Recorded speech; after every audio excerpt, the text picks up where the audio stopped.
recap of our past 3 years, so you can see that we don't have any carryover millage.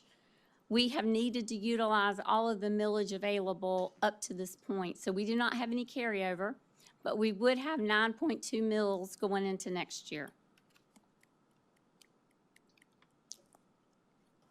This is a few examples of what the 10.5 mil increase would mean to our taxpayers.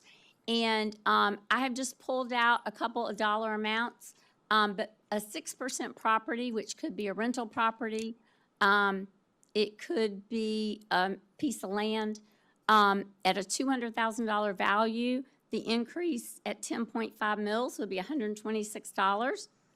But as I reported to you last night, we would be able to reduce our debt service millage next year by 3.5 mils.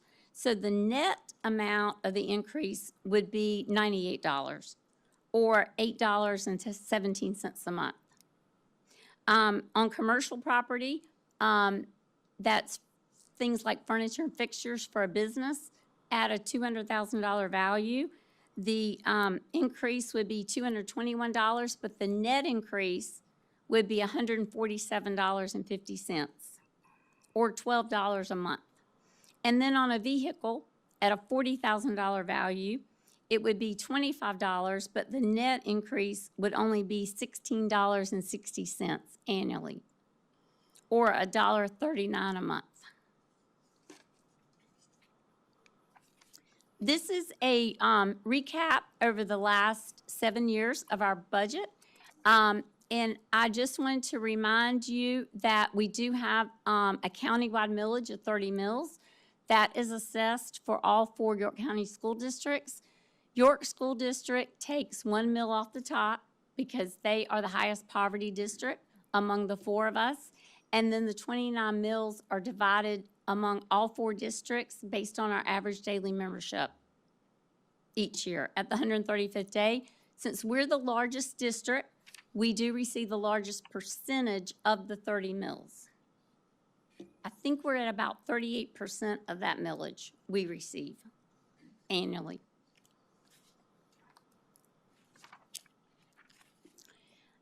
We always like to show what is our spend per pupil. And we always get a lot of questions about that, is how do we fare to our surrounding districts? This is based on the 2024 latest available insight data. And you can see that our amount of spend per pupil was $13,470 compared to York, Rock Hill, and Clover. We are the lowest spend per pupil, and the state average for 2024 was $14,827. So we are under the state average in our amount of spend per pupil. So we like to show this because I think it shows that we work very hard and that we try our best to be very efficient with taxpayer dollars. We take that very serious, and we want to be accountable to our taxpayers because we understand the importance of how we're utilizing the resources that are available to us. I added a few other slides in here that I have shown the board previously, but I think this is just a good reminder of the data, some comparable data to 20 other districts statewide in our spend per pupil in different areas.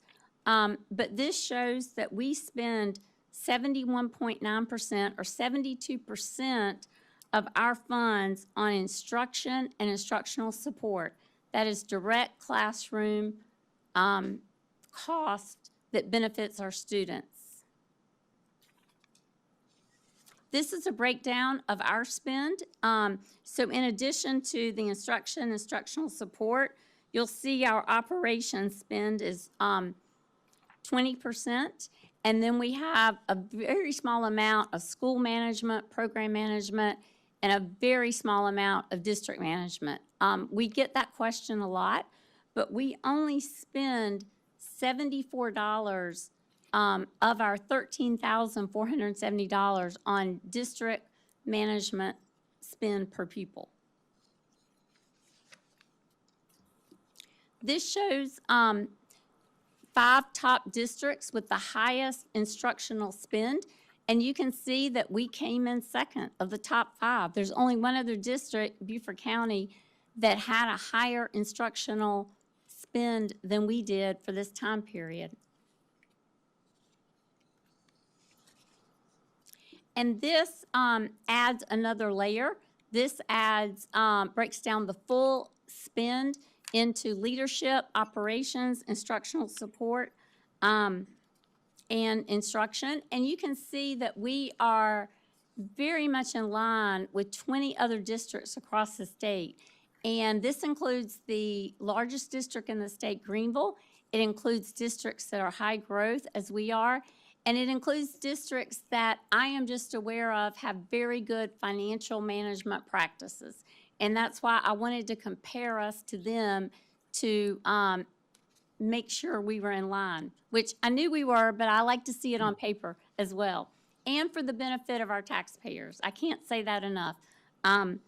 But we are one of the lowest in leadership spend. We're in line with operational spend, and we're one of the highest with instruction and instructional support spend. And this is another look at that. This breaks down the leadership spend, but I think what's important about this is it goes further and it breaks down district management spend, which is the district office. It breaks down program spend, and it breaks down school management, which would be like our principals, assistant principals, those type of positions. So you can see that we are very much in line with school management and program management, and there is only one district that was low. Out of 20 districts I selected, there was only one district lower than us for district management spend. But I did find out that I think I have that on the next slide, yes.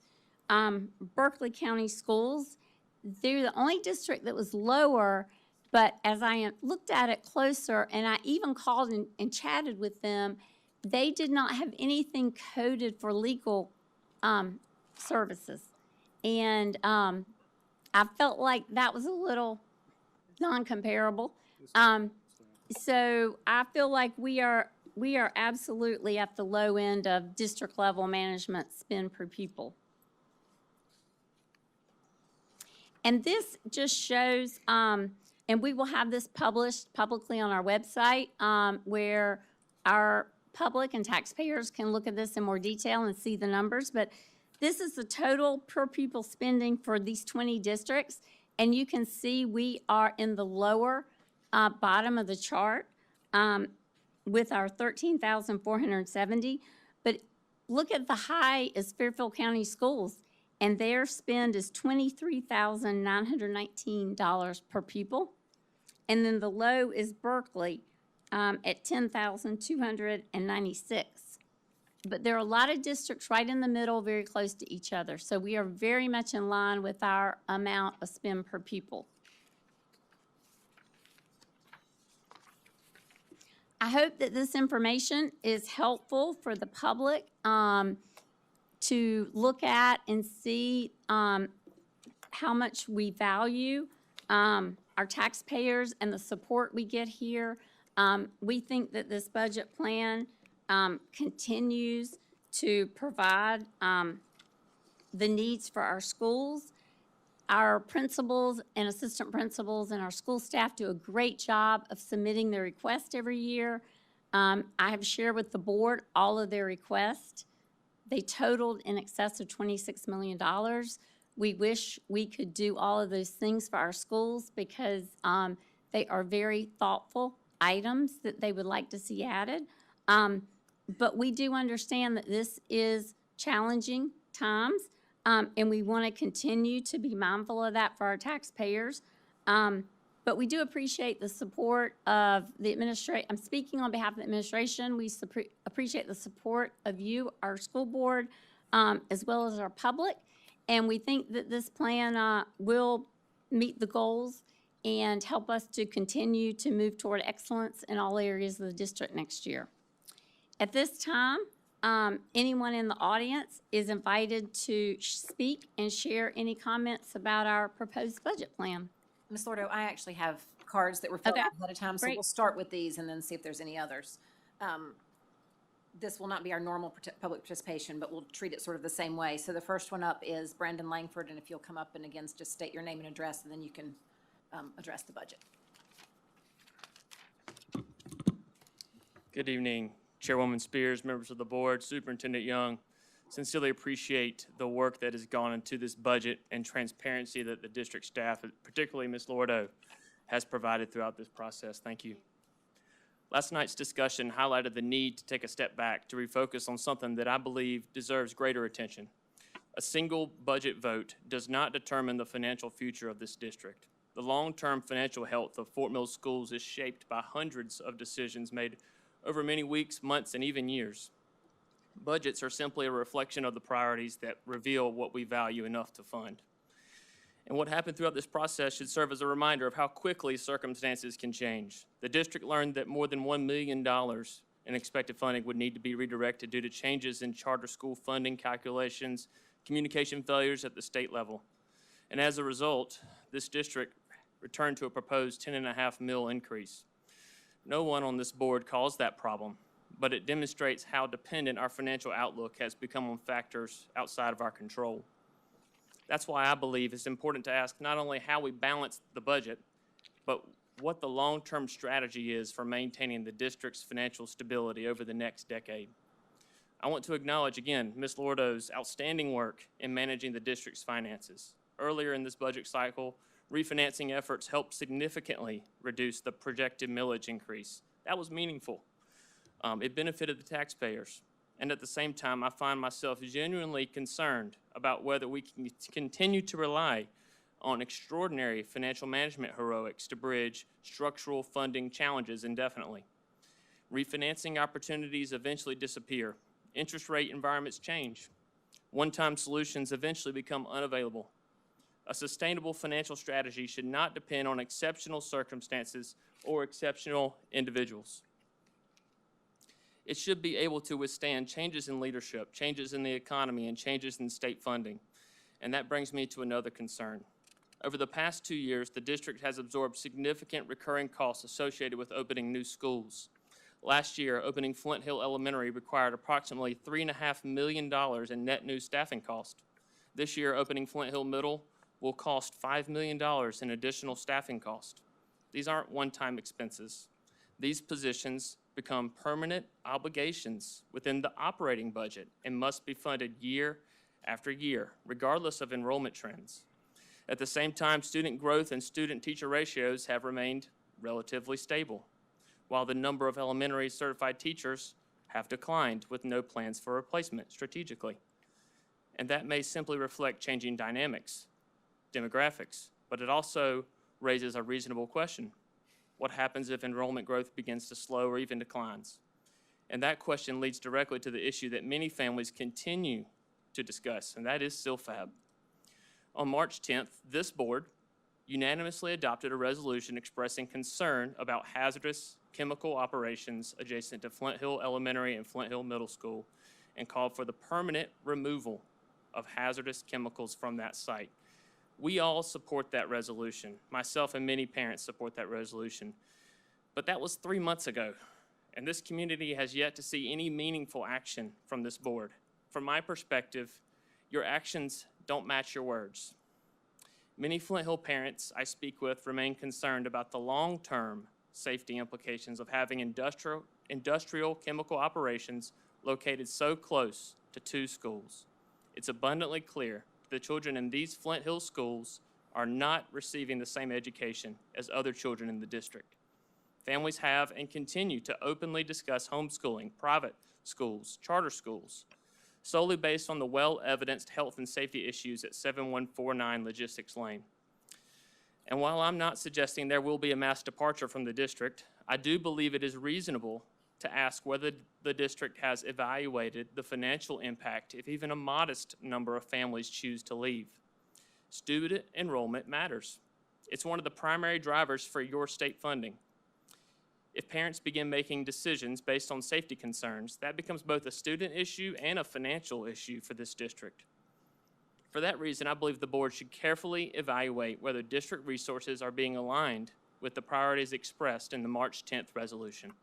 Specifically, I would encourage a review of the district's relationship with Citadel EHS. The district has spent significant time and taxpayer resources on environmental monitoring and consulting services. Yet when the community experienced chemical incidents at Silfab, Citadel was notably absent from public response efforts. There was no coordinated emergency response from Silfab. The monitoring equipment that taxpayers funded never detected the chemicals that were actually there and later involved in the incidents. Parents deserve to know whether taxpayers received the services they paid for and whether that contract delivered meaningful protection. At a time when the district is asking taxpayers to support this millage increase, every contract should be examined to ensure that it's delivering the measurable value.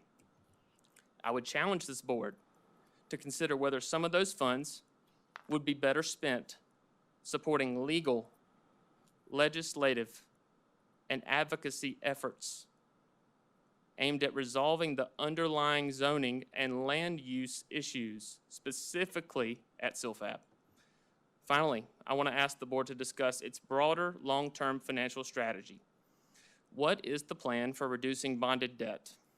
What is the plan for managing recurring staffing obligations if enrollment growth slows? Has the district evaluated opportunities for its unused land holdings to offset debt obligations? Has the district considered the potential enrollment and funding impacts if parents continue to lose confidence in the safety of their schools? These aren't criticisms. These are questions about sustainability. The community understands that this board cannot control state funding formulas. It can't control economic conditions. It cannot solve every problem overnight. We get that. But it can ensure that its spending decisions reflect its stated priorities. Tonight, with your vote, you have the chance to draw a line in the sand. You can stand up for the children, not only with words, but with bold legal action. You'll have the support of this community, I promise you. Taxpayers, they will be right behind you. You could be the heroes that slay this Goliath expeditiously by joining this legal fight. The resolution you passed on March 10th, it was a very strong statement. Now the community is looking to see whether the district's actions, contracts, and financial priorities will reflect that same commitment. How will you use this budget to show us what you meant on March 10th? Thank you. Thank you. Ms. Lordo, I don't know if you have anything you wanted to comment on. We also have a card from Heather Hart.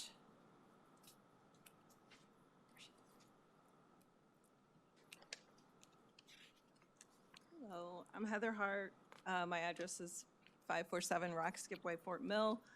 I'm a resident of Fort Mill with 2 students in the district. I sit on the band booster board at Catawba Ridge, and I have sat in these chairs the past several weeks and listened to the budget process unfold, and I do want to say thank you. Thank you for clearly making students your top priority in our district, for pushing hard to get dollars into classrooms, and for asking difficult questions about the impact on our wider community. I applaud Ms. Lordo for her fiscally conservative framework that addresses student needs and keeps expenditures on par with comparable South Carolina school districts. Excuse me. I've appreciated your discussions of Act 388, which removed school operating property taxes from primary residences, and because of this, our local businesses pay a higher rate of property taxes to meet the operational needs of our schools. I realize that as our district and local businesses carefully plan their finances, our state does not necessarily expect the same from its charter schools and voucher programs. The charter schools and vouchers operate with public tax dollars that come from the same bucket as the Fort Mill School District, yet the oversight is not the same. As we have seen, our district's budget has held administrative costs to 0.5%.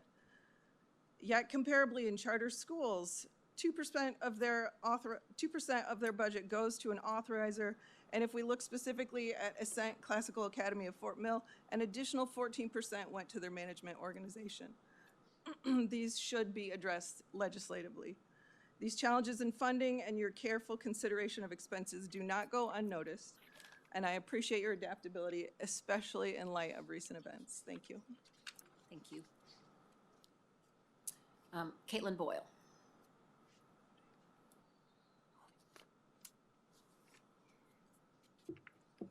Hello, thank you guys for having me, and I want to say thank you for answering all my questions, Leanne, that I sent you an email. You were very detailed in your responses, and I appreciate it very much. So tonight, I would like to discuss the long-term decisions that are driving future budgets. In 2024, voters were told that Fort Mill schools were bursting at the seams and needed a $204 million bond to keep up with growth. As you guys have addressed in recent board meetings, which I appreciated you doing so, the district projections and the bond committee projections in the bond said that enrollment would reach 21,248 students by next school year, but the most recent number presented to the board tonight was 18,400 students. That is nearly 3,000 fewer students than voters were led to expect when they voted for the bond. It is also important for everyone to know that the district actually had 3 enrollment projection numbers available to them, and the bond committee chose to highlight the highest growth scenario in all the public presentations. The district budget has grown from $177 million in 2022 to $272 million next year. This is nearly a $100 million increase in just a few years. The big issue here, of course, is that long-term decisions create long-term cost. Another elementary school, another middle school, and now a publicly funded preschool. The preschool was included in the bond package, and the proposed 2026-2027 budget begins to staff new classrooms with 8 additional preschool teachers. These students do not qualify for state-funded preschool based on poverty. This is simply a program that the district chose to create. And once government creates a new program, taxpayers are responsible for paying for it indefinitely. Unfortunately, we cannot blame the state funding formula alone when operational costs continue to rise because of local spending decisions. The challenge is not just revenue, it is also spending. Over the years, I have heard board members dismiss tax increases as insignificant. One compared them to a cost of Starbucks. Another suggested that businesses should simply expect a 1.5% increase every year. As somebody who has owned commercial property in Fort Mill, I can tell you that that is simply not how it works. I actually sold my commercial property after watching my tax bill increase by more than 30% over 6 years. If I still owned the building under this plan, we would owe another 1,000 Starbucks next year. Business owners and landlords do not absorb these costs. They pass them on through higher rent and higher prices to the consumer. This is one reason why Fort Mill continues to become less affordable for working and middle-class families. Next November, the public will decide whether to re-elect board members who do clearly care about this district very much, but unfortunately continue to raise taxes. I urge you guys to remember that when you raise taxes, you are not spending government money. You are reaching into the pockets of people who live in this district and spending theirs. Thank you. Thank you. Is there anyone else that had not issued a card but has a comment to make? Okay, I believe then that will close out our official public hearing. So we'll get to a couple other things on the agenda, and then we're going to come back to budget here again in a minute. Let's move on to our next item, which is the approval of the minutes. So we did have a couple of meetings that we need to approve minutes from, the first one being May 5th. Any adjustments or corrections to those that you've received? Okay, those will stand. And then May 19th as well? Nope. All right, then those will stand with unanimous consent. Now we're going to go back into traditional public participation. So this meeting is a little different than some of the others. And again, I've received 3 cards. So when I call your name, you can come up and address the board. The first one is Eric Beresford.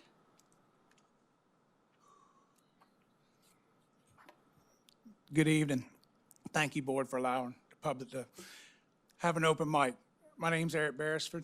I'm the president or chairman of the Ruck and Roll Foundation. Many in this room, and I know some people watching, know my wife, Michelle Beresford. She was a teacher here in 3rd grade, Sugar Creek Elementary, and had cancer. 2003, we got the nasty note of cancer. As a teacher, we saw the budget. They don't make a lot of money. You also don't get a lot of PTO time. So I know personally the fight going to chemotherapy, how my wife arranged her therapy around her class to be there with her kids. Rock and Roll Foundation was created last year by myself, mostly my wife, and a couple teachers at Sugar Creek.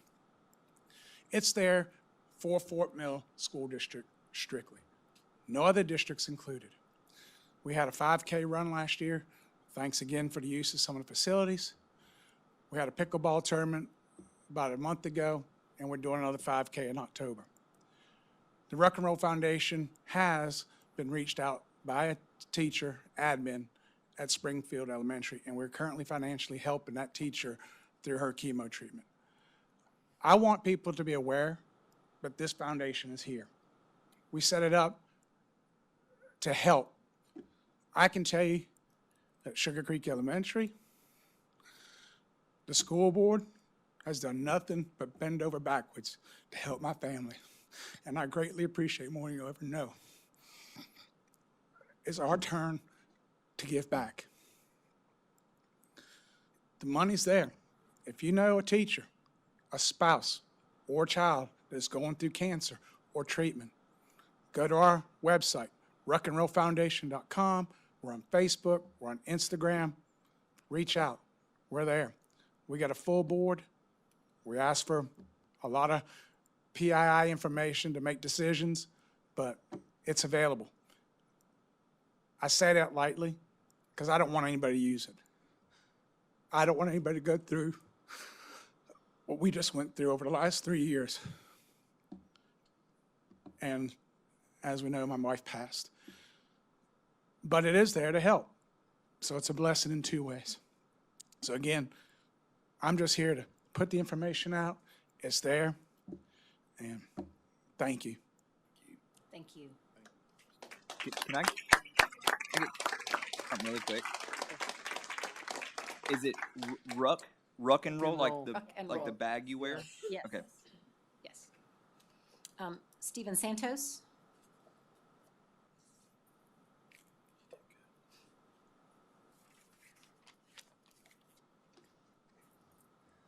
Thank you for hearing me today and giving me this opportunity. It was my original intent to come to a logical and reasonable agreement outside of the public's eye. I believe in giving anyone the opportunity to do things right quietly first, which is why my son emailed the whole board as well as the superintendent on January 6th. That email included many documents, including court documentation showing what my son has been through this past year. This included 4 court hearings, multiple meetings, and a lot of communication full of inaccurate claims as to the original court order which was placed upon him, which was an attendance order. I also included evidence proving his school attendance for this year. My son was attending an Option 3 homeschool, which is legal and approved by the state of South Carolina. My son has been and continues to be the victim in these circumstances. He chose to leave what he has referred to as an abusive home, which is documented in his own words in the court documents. These allegations have been ignored by the family court system and also by staff of this school, which was documented in a memorandum at the TAP hearing. He was threatened by a school resource officer who was weaponized by his mother. He watched as FCMS and CRHS were both manipulated and weaponized by his mother in situations with him and his siblings. And when he chose to remove himself from his mother's home, his reasoning behind not attending CRHS was to further remove himself from her controlling behaviors. CRHS and the juvenile system of York County have not protected him as a minor, but instead have fought alongside his mother in an attempt to force him back into that environment. The stress and trauma caused by these actions against him was unnecessary. He was charged with truancy and then contempt for not attending CRHS. I now hold his verified transcript from his freshman year of high school. He had a 3.8 GPA this year. So how can he be holding his transcript and still be charged with truancy and contempt?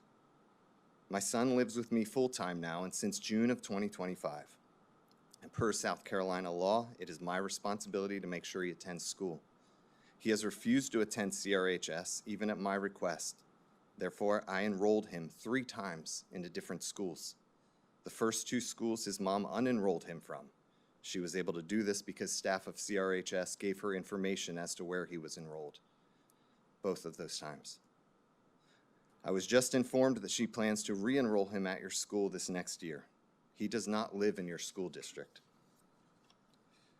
I have with me a letter of formal notice to FMSD and CRHS. It requests that all records are compiled, reviewed, and kept, including any information on state funding that was received for him last year, even though he did not attend an FMSD school at any point.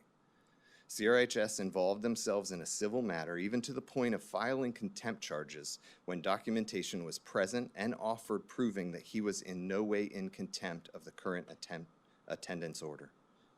My hope is that this will be able to be handled quickly and appropriately. I am requesting the immediate drop of charges that were produced by Megan Gray for contempt. Considering the documentation of my son's transcript, this is impossible for him to be in contempt. I'm also asking that no further enrollment at any FSMD school is allowed without his approval and signature. If this continues to be handled inappropriately, then we'll move forward. One last thing. These younger generations are watching us. They're watching things and they're making judgments on the way we handle things. They're paying attention to whether we handle them based on our desire for greed or money or control or any of those things. No man can judge another man or woman based on the motivations of their hearts. But the fruit is what people will see, and the fruit is what people will judge. My son is a good kid. He does not need to be a kid that turns against authority because authority has not protected him. I do have a letter of intent as well as his transcript that I had made copies of. If you want to bring those up, because your name and your email are on here, we can make sure that you get connected with the right representatives at the district to address your issue. Thank you. I have another card for Mr. Langford. Do you have a different topic? Yes. Okay.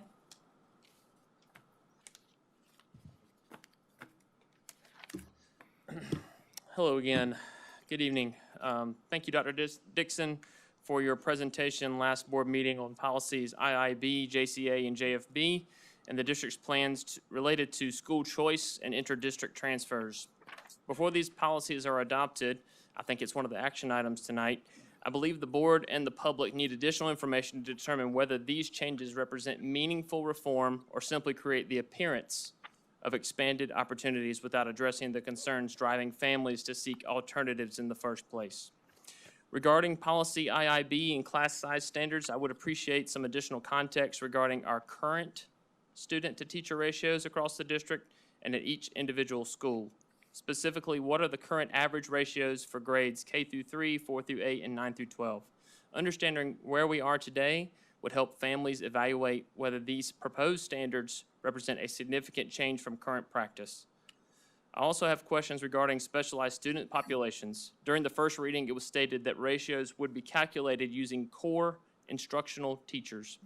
How will students receiving services through IEPs, 504 plans, gifted and talented, multilingual, and other accommodations be considered when school choice decisions and staffing calculations are made?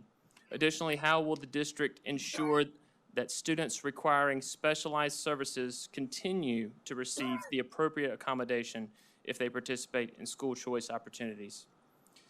To improve transparency, I would encourage this board to include clarifying language stating that special ed and other specialized support personnel are not included in the denominator when calculating these student-to-teacher ratios.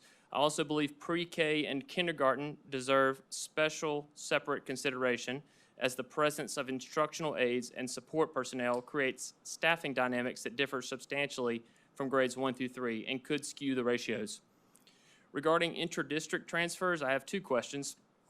First, what enrollment controls will be established to manage incoming transfers?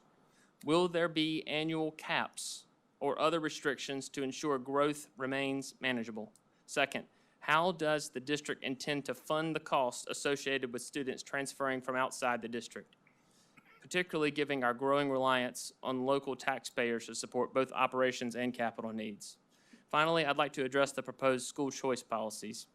I'm encouraged that the district is exploring additional options for families. However, I am concerned that the policy could create the appearance of broad school choice while offering relatively limited options. Will the district publicly identify schools and grade levels with available capacity before families actually enter the lottery process? Will there be limits on participation?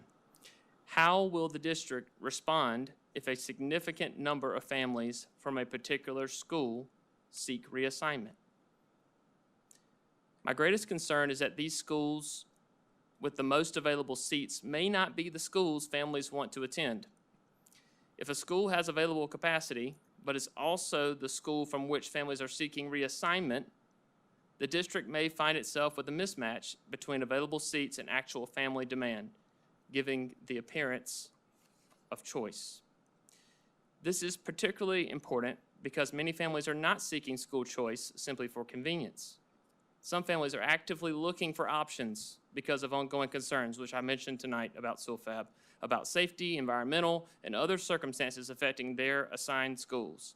If those underlying concerns remain unaddressed, expanding transfer opportunities may not be the relief families are seeking.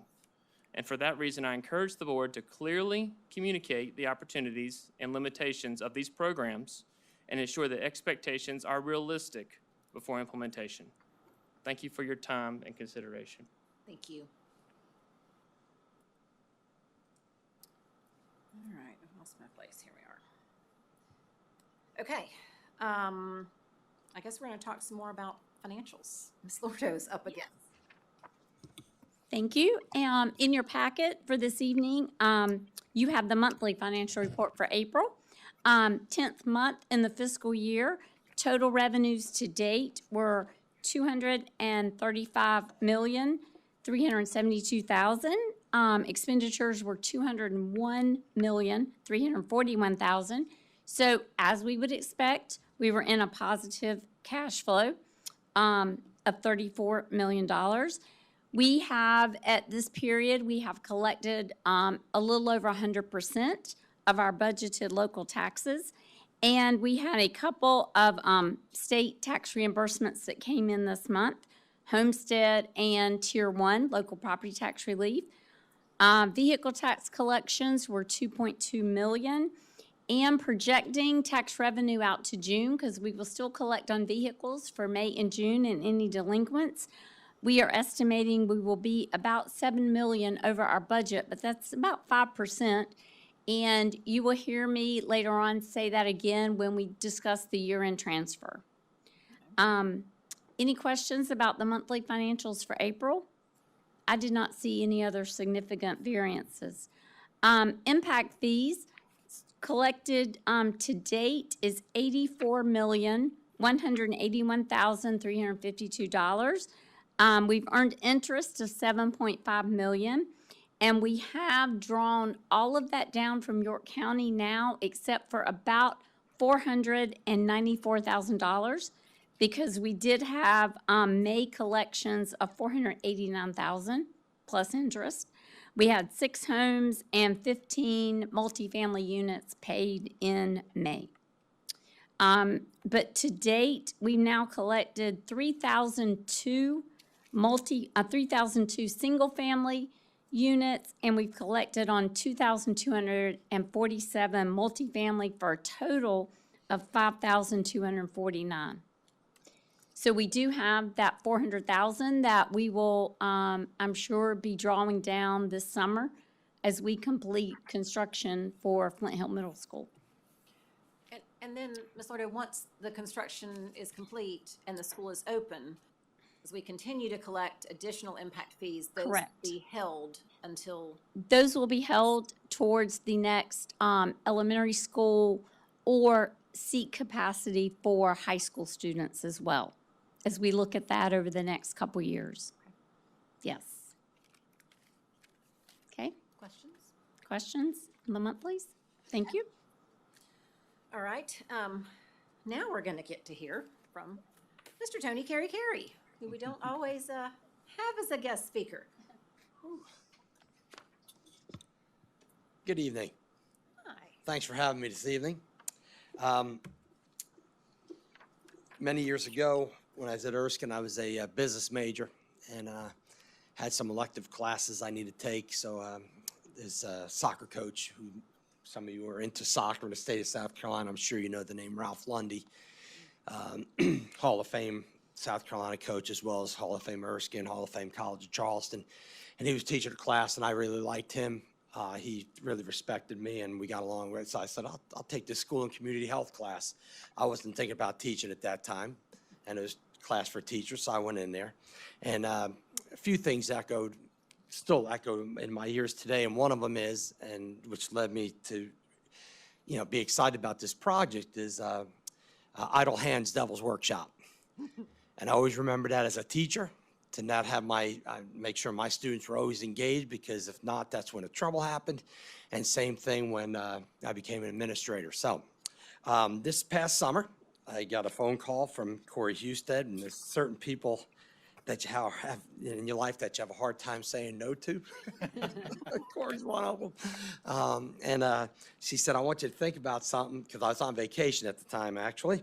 And she said, when you come back, come on in, I want to tell you a little bit about what we're thinking. I said, okay. So I came in, met with Mr. Young and Corey, and I believe Dr. Dixon might have been in that initial meeting, and told me about their goals for this project, the purpose of it and their goals, and it fit right in line with my thoughts on student involvement and how important that is. Because as some of us who are old timers here remember back in 2008 when middle school sports went out the window for a brief time, thankfully just brief. And as an assistant principal, I thought, man, my discipline is going to triple at my school without athletics, without participation, just in athletics. Now, this project didn't deal with just athletics. It dealt with every extracurricular activity. Athletics, to band, ROTC, to any club or any organization that the school might have or the school might sponsor. So just to give you a quick overview, the initial goal was to meet with Mr. Ledford and Dr. Dreer at Catawba Ridge, because Catawba Ridge was going to be our focus school, which was our focus school, to start the project and just kind of do this as a pilot. And when I met with them, I had a real good feeling, because I don't know them. And I told Mr. Ledford, Dr. Dreer, admin at Fort Mill and Nation Fort, I know nothing about running a high school, nor do I want to know how to run a high school. So I didn't want to impose. I wanted to help support them. So that initial meeting was really, really positive. Barry's a great guy, as everybody knows. And then meeting Dr. Dreer and then working with her, she was the one that drives the clubs at Catawba Ridge. So she and I met several different times throughout the course of the first semester. So it started with getting rosters from athletics. That was the easy one for Mr. Lewis over at Catawba Ridge. We got those as school was starting. Catawba Ridge was ready to do their fall club rush. And so we got those numbers. I got rosters. I started plugging them in. To each student had a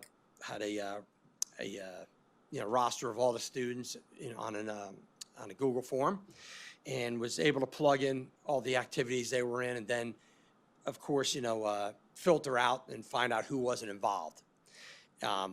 That's a quick summation of that, but it took my goal was to get to October 1st to get all the data of students who were participating, but it actually took somewhere near the end of October.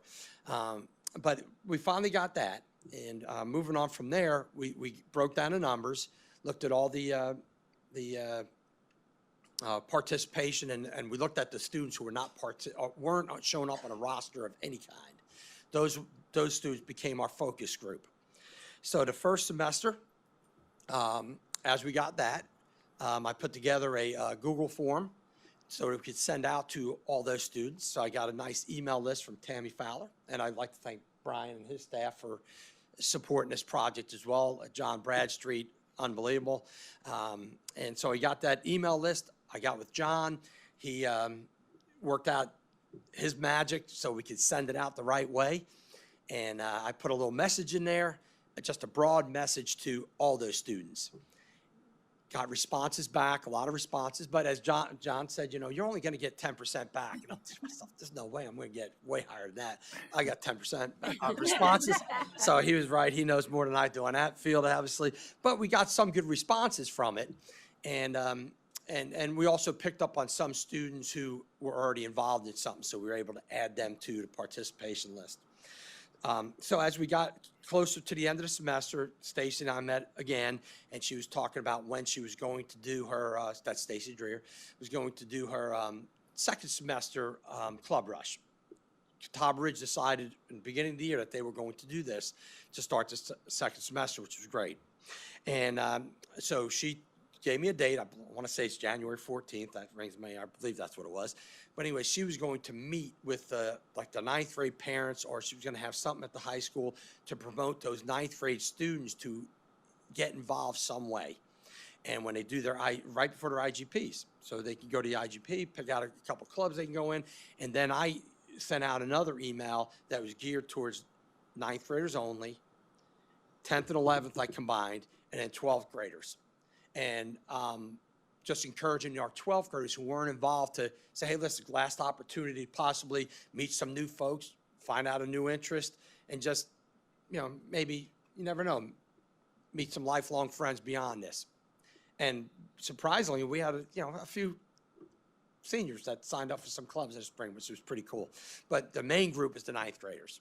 That was the largest group, as Dr. Dixon will go over all the statistics here shortly.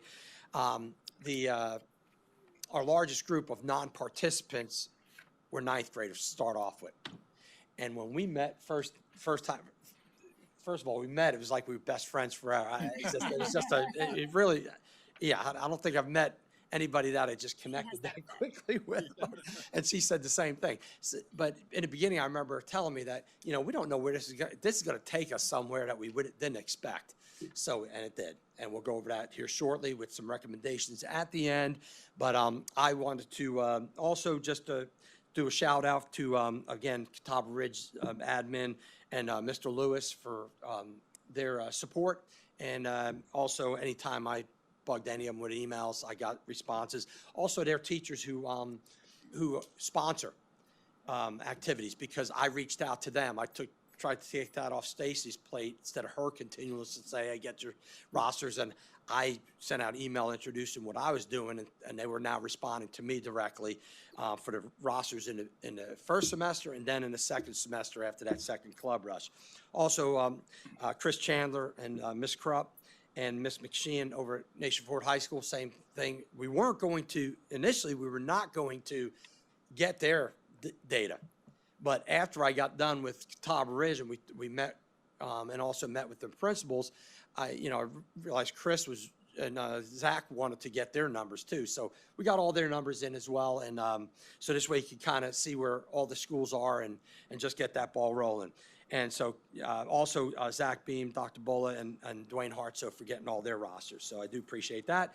Appreciate all the support from the district office, Ms. Lordo, Dr. Dixon, of course, and I already said Brian, Corey, and of course, Mr. Young. So I'm going to leave it right there with Dr. Dixon going over, and then I'll wrap up at the end. Thank you. I want to start by thanking Tony Carey for his investment in this project. And he made me feel like we were best friends. So if you know him, it was like two best friends, two peas in a pod right away. But he was completely invested, and we knew how important this project was to Superintendent Young. As he mentioned, the focus of the project was to really look at student engagement. We know that when students are connected and feel a sense of belonging, they attend school more often, they have less discipline incidents, and their grades are better. And that is what we wanted to study. We are so excited tonight to show you some of the results of our initial work. I know you all portioned a specific set of funds for Superintendent Young to focus on the achievement gap. We think this is a well-demonstrated effort of how he's utilized those. So when we begin looking at this, we started with getting the initial data of % of students who were not engaged in any extracurricular activity activity at all before we decided to do those additional strategies like second semester club rush, discussion of clubs and activities at the IGP meetings. And you can see that Catawba Ridge was able to reduce the percentage of students not engaged in at least one extracurricular activity to 16.9%. That means approximately 84% of the students who attend Catawba Ridge High School participate in at least one extracurricular. I will just tell you that is phenomenal data. Our goal next year is to get, even though Mr. Carey tells me he's retired now, our goal next year is to get that even higher. We also had very similar improvements at Fort Mill High School and Nation Ford High School. So you can see in our cross-school summary that Catawba Ridge High School demonstrated the most dramatic improvement among all three schools, especially at the 9th grade level, reducing the percentage of students who were not engaged by 16.8 percentage points. We were able, by the end of the school year, to have re-engaged 179 students, our district-wide total being 388. We looked specifically at how students fared with their GPAs, and you can see, it did not move, how students fared with the improvement in their GPAs. And you can see the average GPA change. We studied that body of students, 119 students who were not engaged in anything. And we wanted to see what was the change once they became engaged. And you can see of those students, 49% of them improved their GPA. 32% of them, their GPA rate remained the same, and a very small percentage had a slight decline. We even tracked it by club, so apparently if you join the investment club, your grades improve. So if I were a student at Catawba Ridge, I would definitely join the investment club. You can get richer and smarter. So we were very pleased with that. We also learned that our students who received special education services showed gains in their GPA as well, and that was an important piece of what we learned, that we need to reach out to those students and make sure that they're being included in extracurricular activities. In terms of discipline and attendance outcomes, you can see that total discipline incidents among that body of students declined 26% between first and second semester. Here you see GPA by gender. Our female students had a slightly higher increase than our male students, but both saw increases. And you can also see some reduction in absences among those students as well. When we look at it by subgroups, we can see that almost every subgroup showed a positive trend, and that is important. We see our Hispanic students had the strongest GPA improvement, but every group saw a positive trend.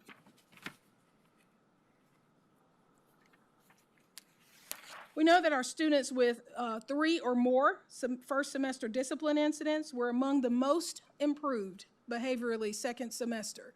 So this suggests to us that when you are involved in an extracurricular or club, you are also inspired to be better behaved and to be focused in your classes, which in turn obviously would improve your grades. We saw an 8% decline in unexcused absences between first semester and second semester, so we were really proud of that. And we want to continue to study this because we believe over time, for example, if we were to study the 9th grade students through their entire high school trajectory, that we would really be able to get some good data about what engagement does for student attendance, discipline, and GPAs. So our key findings were that extracurricular participation is absolutely associated with improved GPA and reduction in discipline incidents. We know that our 9th graders are the highest need when they enter high school. We have to have a special targeted focus to get them engaged. And Mr. Carey has some great recommendations. We also know that our students who receive special education or 504 services also demonstrate strong outcomes. And we recognize that this is just one layer of getting students to attend school regularly, but it is definitely something that we think helped. So now Mr. Carey is going to review these next steps, and then I think we will wrap it up and be happy to answer any questions you might have. All right, thank you. All right, through this process, like I said, we didn't know where it'd take us, but some glaring thoughts, in my opinion at least, that came about through the data that we collected. Being at the ninth grade was such a large group of non-participants to start the year off. Instead of starting in ninth grade, we feel it starts in eighth grade. I know when I worked as an AP under Corey Husted's leadership at Pleasant Knoll, we had a fantastic club program. It was mandatory. It was every student was in a club the first semester. Second semester, they switched to another club of their choice and met different people, different activities, probably learned a little bit more about themselves, but they were involved. So 6th, 7th, and 8th grade year, they knew that was the process, that we had clubs on Fridays. Every now and then something would knock it out, but we stayed pretty loyal to that time was going to be for clubs. I know when I was at Fort Mill Middle School, Christine McNeil started up our club program there, and we had a good club program going back in 2013, 14, 15, somewhere in that range. So I know it can be done. I don't know about the other middle schools because I know I talked to the middle school principals, and they were very receptive to what we were talking about with this project, and they had great ideas as well. But I think it starts in 8th grade or in middle school. If we can have a consistent club program at the middle school level, then it's already ingrained in our students' minds that they are going to participate in something. I think if we can get the hook to our 8th graders in the spring of their 8th grade year, even before the IGPs, if they can have club information from the high schools, whether the high schools are able to come over and do some presentations, or as Stacy Dreher and I were discussing, she was going to try to start maybe getting their clubs to put together a 30-second to 1-minute clip of their program, and that would be on the website as well. So that's, when we send that out to 8th graders, students could go ahead and look at that and say, okay, yeah, that club's something I'd like to do, and sign up for it before they even get to high school. So they are now involved in something when they get there. I personally believe, now there's no statistics out there, but this is my belief, that if we can get them started in 9th grade, the likelihood of them continuing to stay involved is a lot greater than them going and just being a wallflower. And then we expect them to just jump into something their sophomore year. I firmly believe that we have students all throughout our high schools that are waiting to be invited. They don't have enough confidence to step forward, or especially freshmen. I don't know about anybody else. When I was a freshman, there's no way I was going to go in a club with a bunch of seniors and say, hey, I'm here. I wouldn't have gone anywhere near that unless I was encouraged or invited to come in, because that can be intimidating. So those are some ideas there. Strongly suggest that all 3 high schools have at least 1 club rush each semester. We picked up a lot of 9th graders at Catawba Ridge from having that 2nd club rush. But even maybe for the 9th graders who maybe not participated to start the year off, if there's maybe something in the middle of that first semester, after they've had 7, 8, 9 weeks under their belt, then maybe they would feel more confident to be involved. Also, some other thoughts. I know when I met with Dr. Dreher, she said at Catawba Ridge they have a designated time for their clubs that's at flex. So the overwhelming majority of their clubs are during a portion of the school day once a week. That's huge because those are students that cannot get to school early for morning program or stay later and get a ride. They're canceled out of any club that is either before school starts or after school. They're none. They cannot participate. So if we can make that at the high school, again, I said in the beginning, I do not know how to run a high school, so I don't even know how this would be feasible. But I'm just saying, if, say for example, I'll throw this out there, Wednesday afternoon, flex time is designed for clubs, I think we'd have a lot more opportunities for participation. Just saying that. Let's see here. I think that's about, yeah, I think that might be about it on that. But anyways, in closing, it was an incredible honor for me to be chosen to lead this project up, so I thank you very much, sir. This is right in my wheelhouse, what I firmly believe. I think students need to be involved, and especially nowadays when there's so many things they can get involved that are negative, access to online and all that garbage. Sorry, I didn't mean to use that kind of word here, but anyways, it is what it is. But anyways, that's all I have. Does anybody have any questions or?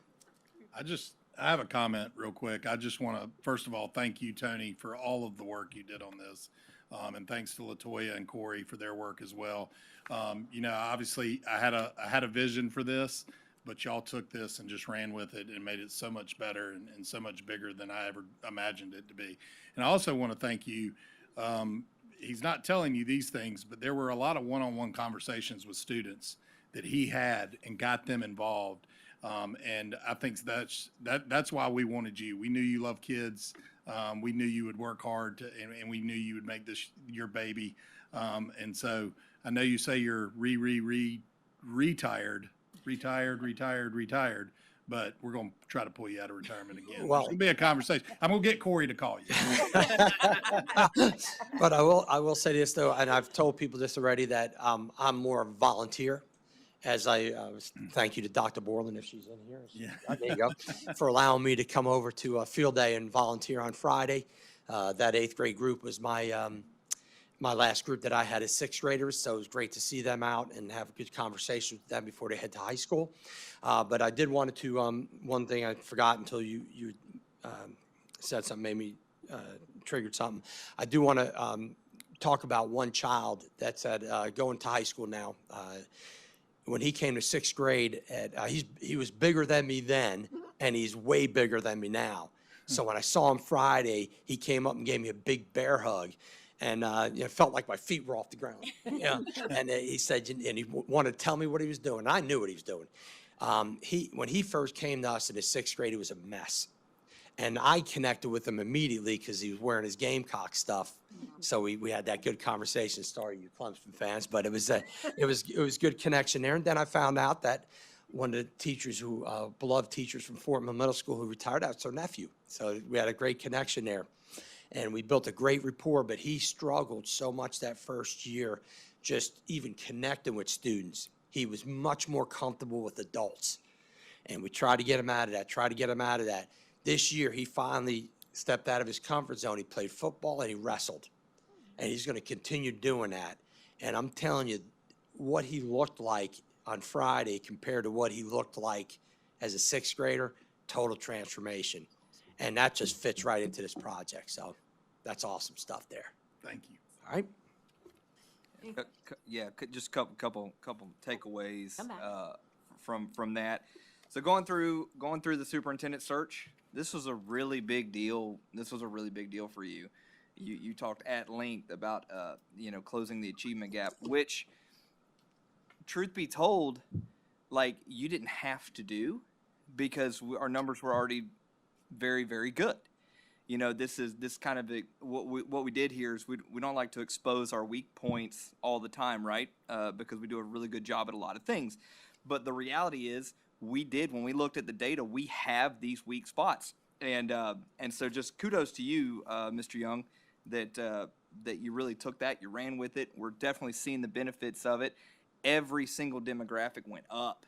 I mean, that's what closing the achievement gap is. And I will say, it started intentionally, but I think it's moving to organically, and it's becoming just part of the culture of Fort Mill schools. I'll just say, Ms. Greitz instituted clubs at Flint Hill Elementary School this year.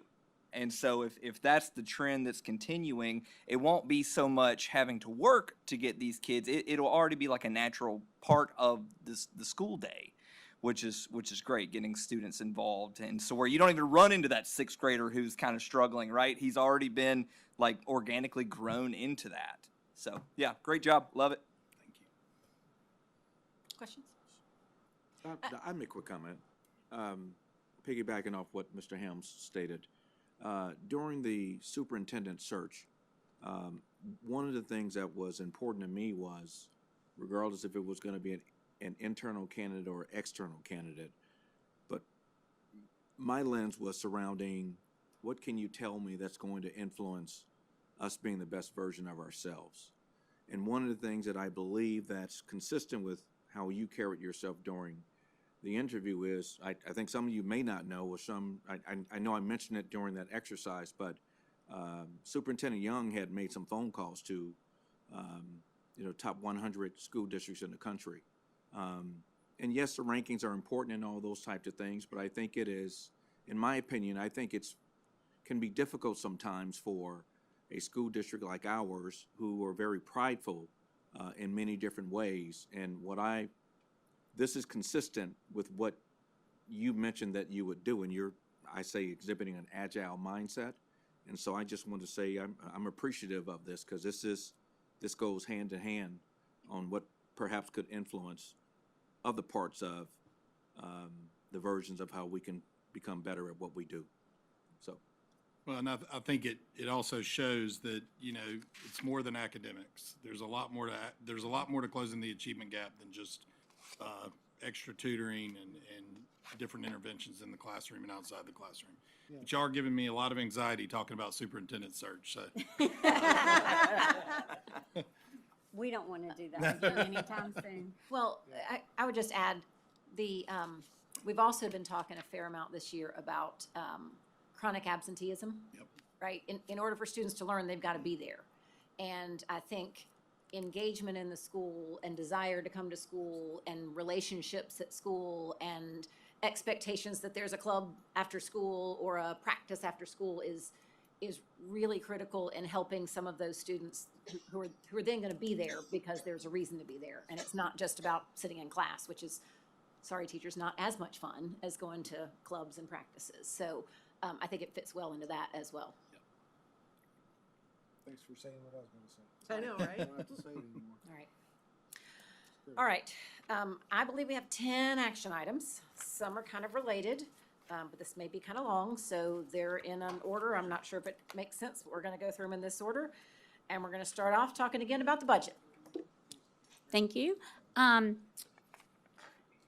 me just start by saying a couple of quick comments. This has been a long process. It starts for us into January, early February. And we have had numerous discussions about the budget for next year. We've had some ups and downs with state funding allocations and projections, as we reported on last evening. But I can't thank enough our principals and their staff for the work they do and the thought that goes into what they submit as budget needs for next year, as well as our department heads, and then the collaboration of our leadership team here at the district office. We have worked tirelessly to present to you what we think is the best plan for next year. And going back to what I shared during the public budget hearing, with the goal of continuous improvement towards excellence across the district. And we think that this plan will move us towards that. We understand that this is a very important decision for you to make each year when you approve the budget. We understand the critical nature of that, but we do appreciate your support. And I hope that we've been able to answer your questions through the process. We always want to be completely transparent and accountable and use our financial resources to serve our students in the best manner possible. So we think this budget plan does that for next year. But I'm glad to answer any additional questions you may have. But we are asking you to approve a budget of $272,408,562.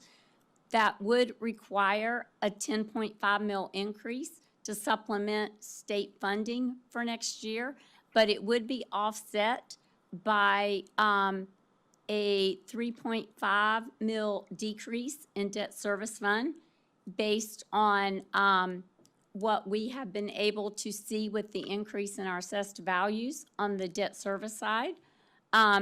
So we feel that this is a great plan because it will benefit, the reduction on debt service will benefit all of our taxpayers, not just our businesses, and other types of property owners. So at this time, I'm glad to answer any additional questions you may have. We want to get a motion first. I was gonna say. Yeah. I'd like to make a motion that we accept the recommendation of the administration to approve the 2026-27 general fund general fund budget for $272,408,562, which is a 10.5 mil increase. Second. So we have a motion and a second to approve the budget as presented. Is there any discussion? Yes. Yes. Yeah, you Go want ahead, no, Okay, I'll go. go. Have at it. So I would just say I came in this budget season with very little appetite to raise anything outside of the middle school and increases. And I'll add, once I found out like the importance of the testing coordinators, I was on board with that. Not much else. And so I genuinely, I was gonna probably end up voting no on this until we got the update on the funding situation, and everything was going to be covered under 8.5. So all of that shifted everything because that was tier 1. That was everything that I was already going to vote for under tier 1, which I did not expect to happen. And then we find out it goes, it's not exactly accurate, but I will state it goes to show that if the state steps just an inch, like closer to us, how much more effective those dollars go. You do a great job with, and you've heard the praises from many people tonight about how you utilize those dollars. And so, I know we spoke on the phone, and the part that impressed me was you didn't settle on just using the interest earnings, because we could have done that. Good. And I think that was a very good solution. But you didn't do that. You ended up going back to the bond, utilizing those funds, which actually lowers the taxes on the bonded debt that everybody does pay. So it is going to be a tax decrease on that avenue, which I think that is an absolute win. And the net here is 7 mils. 10.5, like you said, is 10.5 minus the 3.5. Like when everything comes to the wash. So while we're voting on 10.5, yes, the net impact is going to be 7, right? Correct? Correct. So that's the key thing here. I'm impressed. I appreciate what you've done, because I genuinely came in this with very little appetite, but what you did was nothing short of impressive. Thank you. Before I get rolling here, remind the community again that since the funding formula has changed, how many dollars we have not been funded by the state. We are currently we call it the Act 388 deficit, Correct. which is the difference between what we would collect if we received the property tax millage, operational millage on all of our homes versus what the state reimbursement number is. We're currently at an annual deficit of $78 million. An annual deficit. And that's just year to date. And that's That's in a single year. 1 year, In 1 Okay, year. got it. 1 year, 68 last year, Yes. 70 this year. It's, that. yes. And I know we have talked about the importance of getting business and community members in to talk to them about a number like this, right? So that's kind of where I want to start, because I thought there were a lot of, even in public participation, a lot of good questions asked that I think we need to answer. I think I want to start with, what is our long-term strategy? I think that what you just said, and thank you for reminding me of that, I feel like that needs to be our goal moving forward next year with our House and Senate members, is helping them understand that piece of data. Because we have tried for 5 years to have some changes to this, it's called State Aid to Classroom formula, We haven't been successful. But I think our next approach needs to be helping them understand this Act 388 deficit. It's called Tier 3, that there needs to be more funding at the state level put into that pot that gets distributed to all the districts. So that is definitely one of my strategies in working with some of my fellow colleagues in other districts across the state, is working from that standpoint going forward, helping them understand that piece of it. Also including in, hopefully, how inherently difficult it is when our funding formula looks very different from charter schools. Correct. I mean, things Correct. of that Absolutely. We'll continue down that path as well. Yep. Because all the traditional districts still feel like the charter schools need to be funded separately. As I've stated, we understand that the pot would go down by the amount they receive, but we think that the distribution would be more equitable across just the traditional districts, and then fund the charter schools separately at the state level. So getting back to what is our long-term strategy with this, and you know, I thought about that, and kind of going back to what you said at the opening here of this action item, is how much work goes into this, and I remember my days as a teacher, as a principal, as a school improvement council member, as a parent, the amount of work that happens prior to even principals coming to meet with you. By everybody involved in the school. It is very strategic. And then for us, as well as all of those principals and district admin leadership and community leaders, coming together as part of our strategic planning, which is a roadmap for our long-term goals. And I love this year how when we were looking at the budget early on, and it still exists out there, that everything was tied to those long-term goals. So Yes. we are answering Yes. those questions. Are we looking at long-term goals? Absolutely. And how is this budget addressing? Yes, those and long-term thank you goals? for requesting that of us. Yeah. That was a great request for us to then show publicly how each new item ties to the strategic plan. So with all that being said, everything that we do is driving at being proactive in how we adopt this budget. Proactive in driving the excellence that we see in this district. But at the end of the day, what we do tonight is actually reactive, right? So when we sit here, this is the job we all signed up for, right?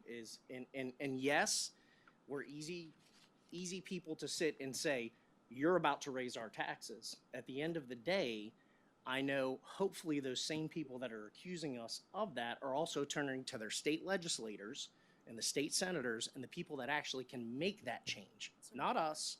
We have to be reactive to drive that change.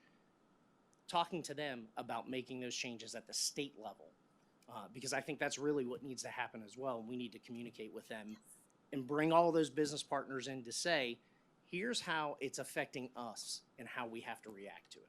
So the team has done a tremendous job with this. you. I'm a little salty that we had to go from 8.5 to 10 because what that does is it prohibits potential future need that we would have. It kind of just takes it away from us. So again, the funding formula, it's a problem, but excellent job. Thank I you. cannot wait to vote yes on this budget. I told you last night, I compliment all the staff and how creatively and diligently you worked.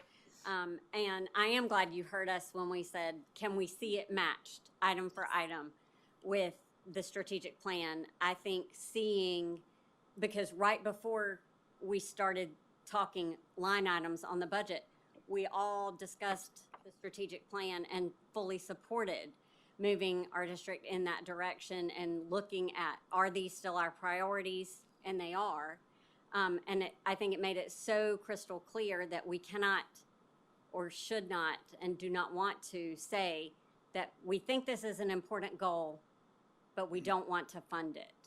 And so it's hard, but it's also important to say that every one of those strategic plan goals was valuable to us.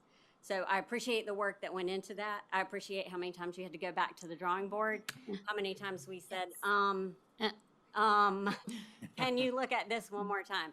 So I appreciate that. I agree. I'm excited to vote yes for more than just the teacher raises. Although when I was in the classroom, that probably would have been what I looked at the most. But I'm excited about everything we are including. Thank you. So for me, I've done a lot of reflecting and evaluating on what and where and how our budget has grown. To your point, you perfectly eloquently put out where and how. Yes, we are reactive.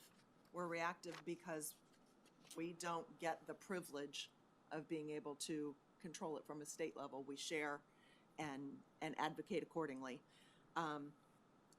Of note, I think it's important to notice that while our budget has gone up $100 million since 2022, that's been opening 4 new schools. That is $15,500 per teacher starting salary increase. And we took those positions while our enrollment numbers aren't bouncing off the walls the way they were originally projected by that outside source.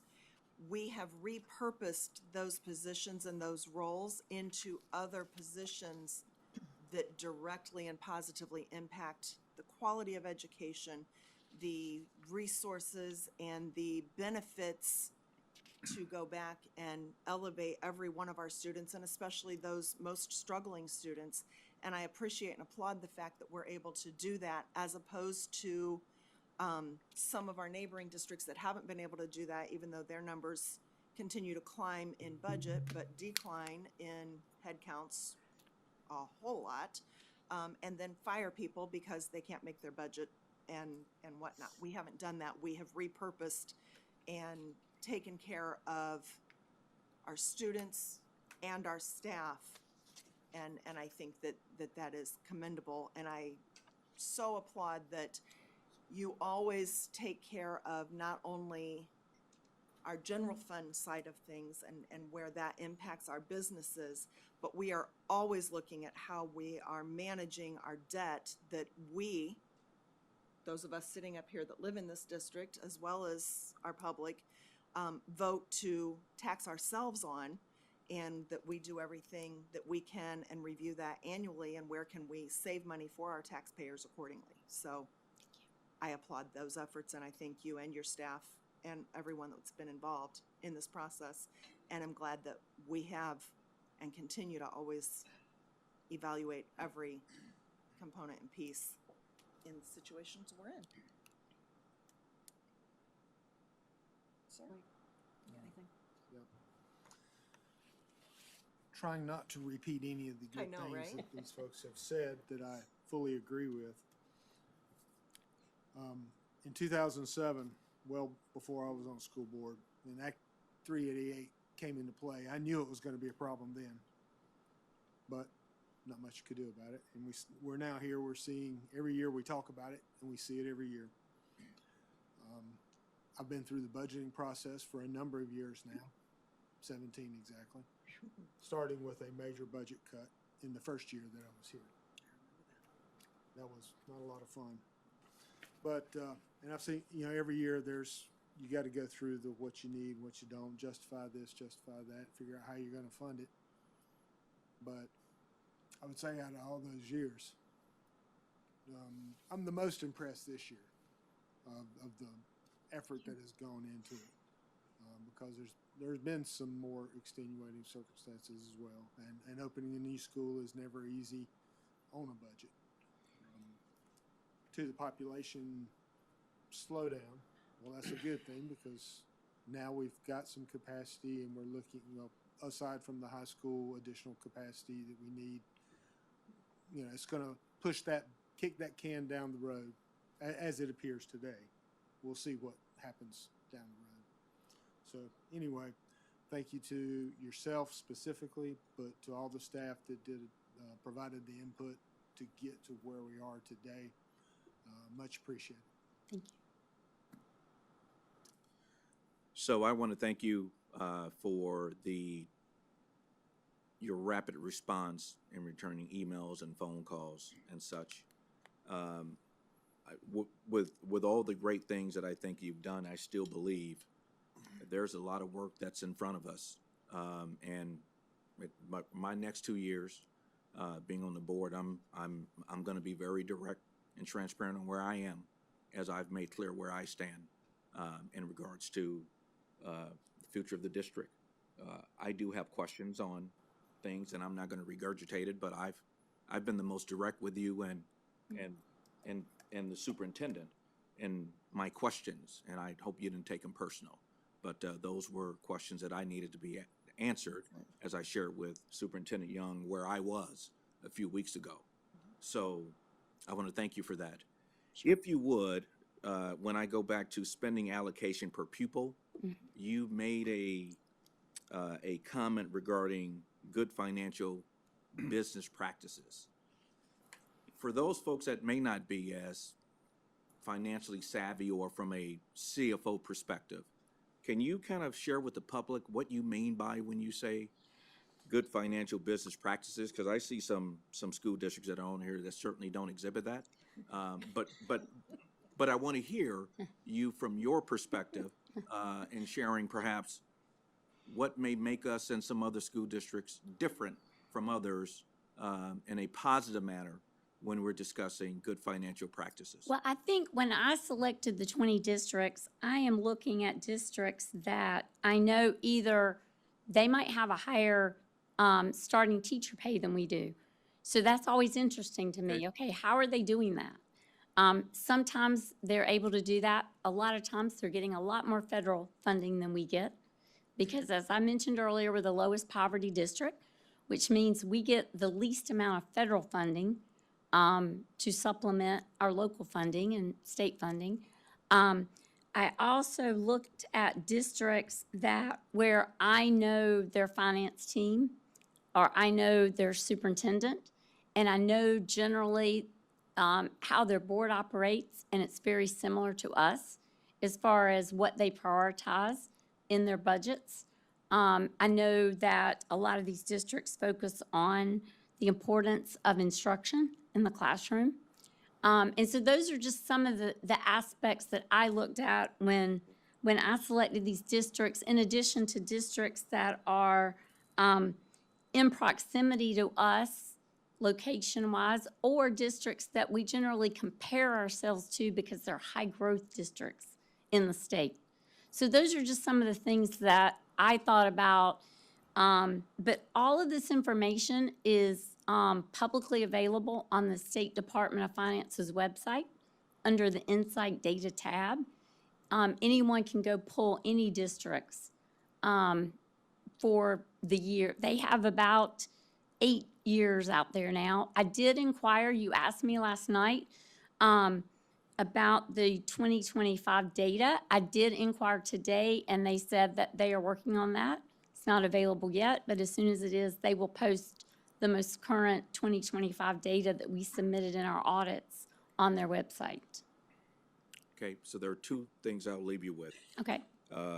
So I mentioned, or I think I suggested or asked a question on, in the future, from an evolution perspective, coming up with a way that we can be even more transparent with the public regarding our budget, let's put it that way. And when we're looking at the mills and all those types of things. So that's remember that? I do. Okay. And I actually have a draft sitting on my desk that Mr. Burke prepared.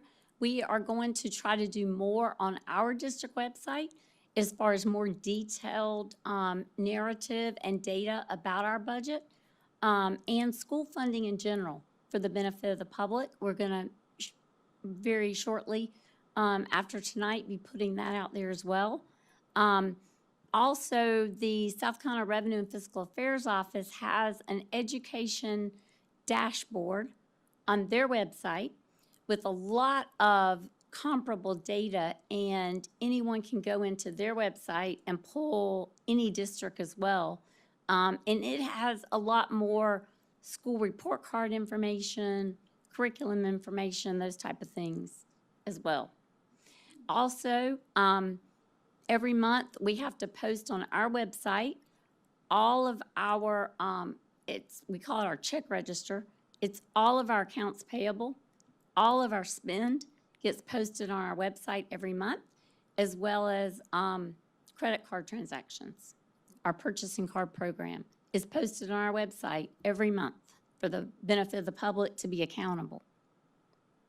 And then the last thing here, which I'm just curious here, every year I feel like I hear this more, that we need to speak to our governmental friends. And in my mind, I don't know what changes, meaning what's your approach? You don't need to tell me that now, but what's important to me is that we say that we're going to engage with our governmental affiliates or officials. My expectation is to make sure that we do that and we do articulate with the board on the outcomes when it comes to that. So I'll just leave you with that.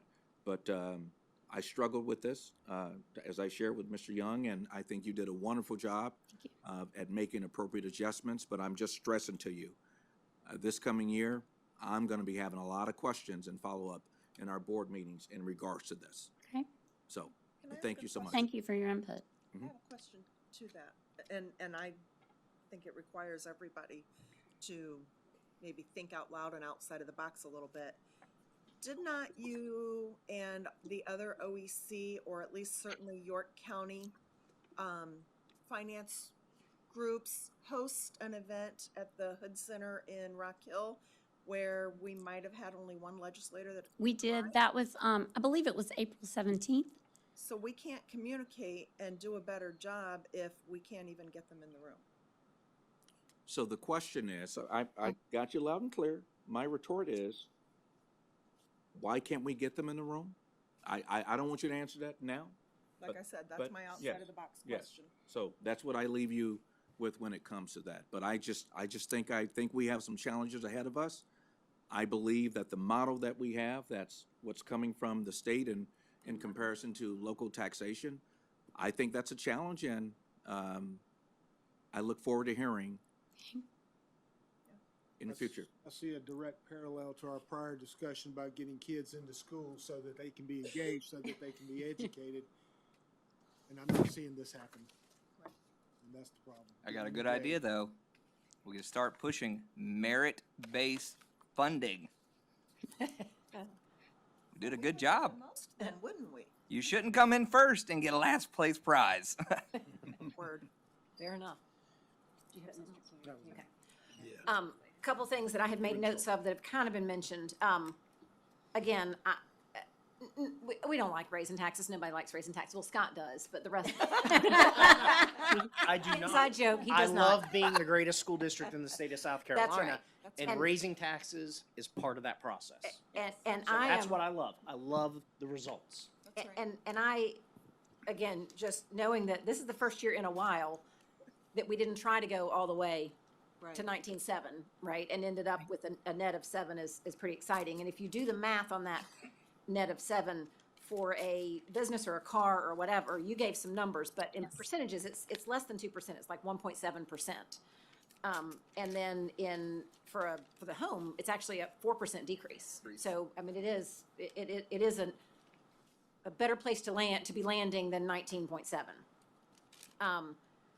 You know, and you mentioned at one point on one of these pages that we had to raise taxes after you got below a certain line. Yes. But the things that were below that line were maintenance and gasoline costs. So all of those things also impact the district, just like unfortunately they're impacting all the families. And so, to Scott's point, it's a necessary evil.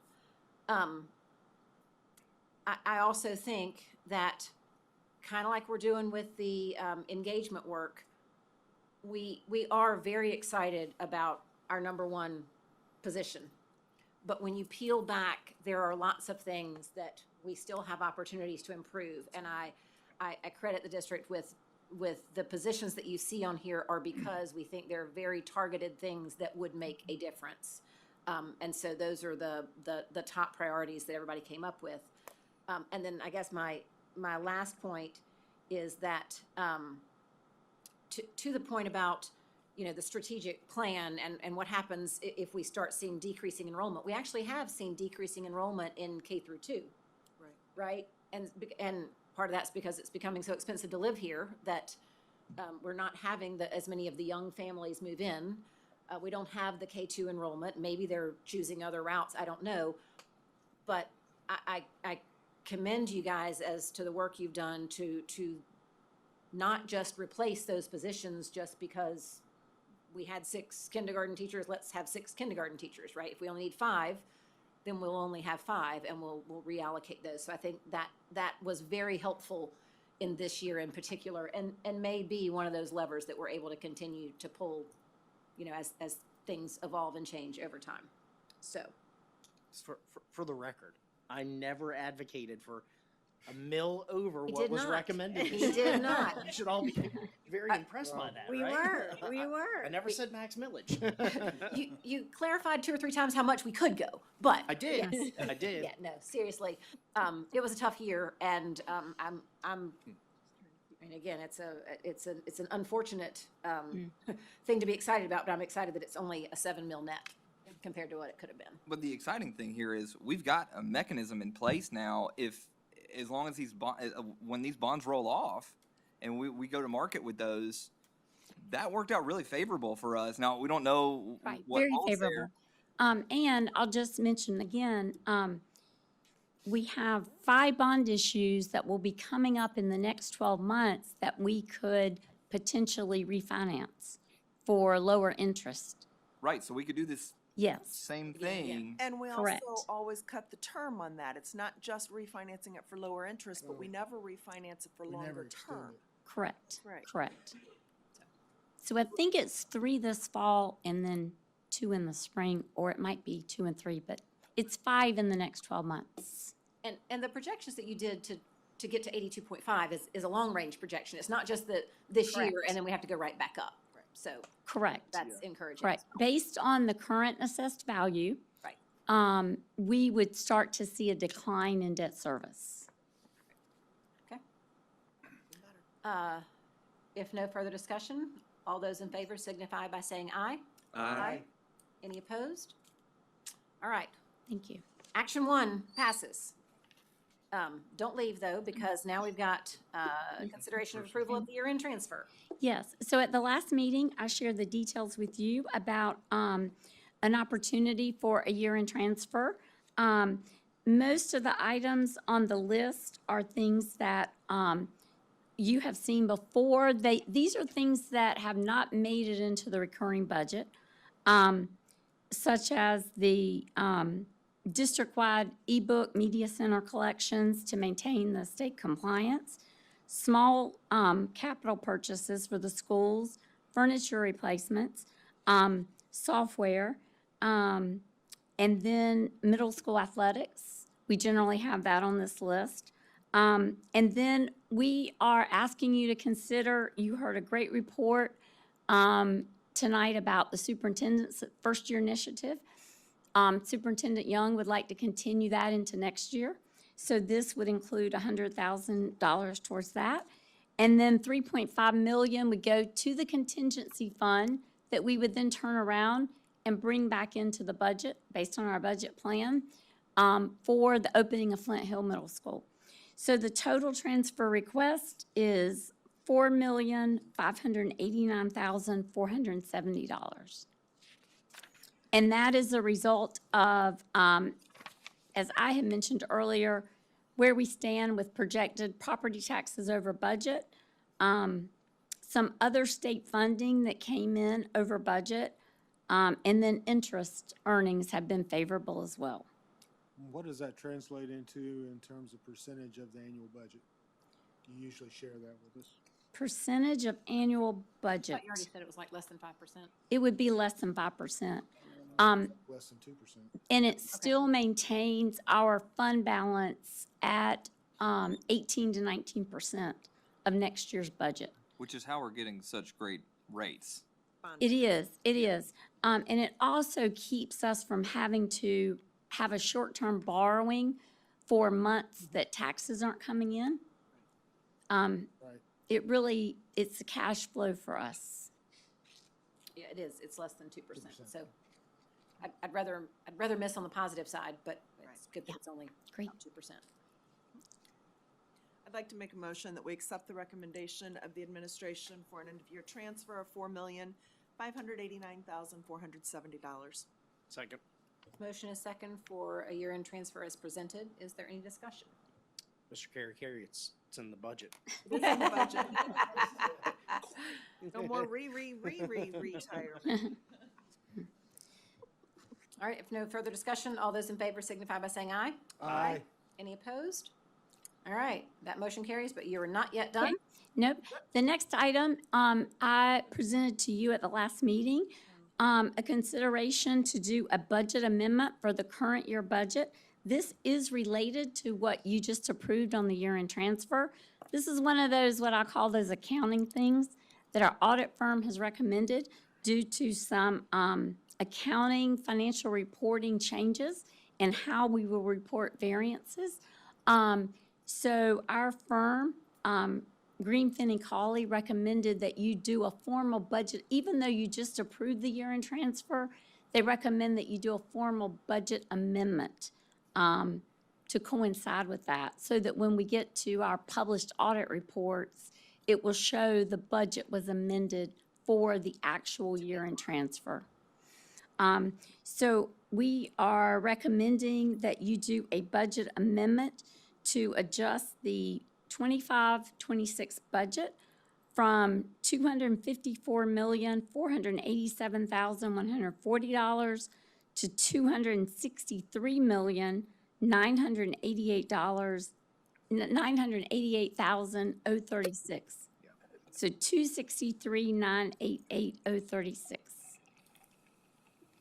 I'd like to make a motion that we accept the recommendation of the administration to amend the 25-26 budget to $263,988,036.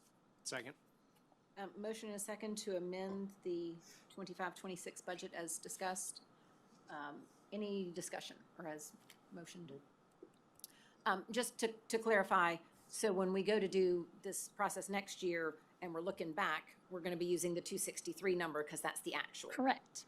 Okay. Yes, great point. Thank you. All those in favor signify by saying aye. Aye. Any opposed? All right.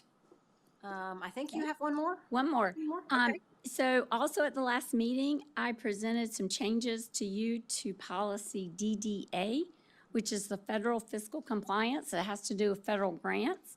And this was related to some whistleblower requirements that are now in the federal law. Has to do with employee reporting duties, public reporting, confidentiality, and then what would happen for false allegations. So any questions? I'm glad to go into any detail that we went into at the last meeting, but this would bring our current board policy in compliance with the Federal Office of Management and Budget. And this is important because when we have a federal program audit, they look at this policy to see that you have adopted their new whistleblower protections. I'd like to make a motion that we accept the recommendation of the administration to amend policy DDA as presented. Second. Motion is second to amend policy DDA. Any discussion? Does the federal policy outline how they determine allegations being false? It just gives some examples. Okay. It's not, I'm going to say no, Yeah. Okay. but if I get any more details on that, I'm glad to share them. Okay. I know a lot of districts, because I've already gotten some phone calls from other districts after I presented this to you. I did share that the school board, South Carolina School Board Association has not adopted this policy yet as a template for us, but they reviewed our wording and said they felt like it met all the federal requirements. But once they review, they're going to put something out this summer. If they make any significant changes, I'll bring that back to you. But I think they felt like this met the requirements. But I have had some districts reach out and say, oh, we're starting to have that discussion as well. Can you send me your template? So, Well, and I had some brief discussion with Rashida, who handles that from the legal standpoint with SCSBA, and they're probably gonna adopt more of I was what gonna we've say. presented and everything else, so. I'm guessing you just wrote the model. Oh, good. Okay. Excellent. Yeah. Good news. Any other discussion? All those in favor signify by saying aye. Aye. Any Okay. opposed? No. Can I say something? You can. Sure. Was that a no vote? Yeah, that was a no. Okay, I was Yes. making sure. Correct. Oh, I just want to say, I know this is the end of Leanne's time Yeah. tonight, but I just want to thank you publicly because the amount of work that you have done on this budget has been unbelievable. And she's running on fumes, if you can't tell. Yeah, for But thank you so much Thank you. for what you've done. So you've worked so hard. Thank Thank you. you. All right. Yep. All right, Dr. Dixon, you're now in the hot seat. Come on up. Starting with IIB class size.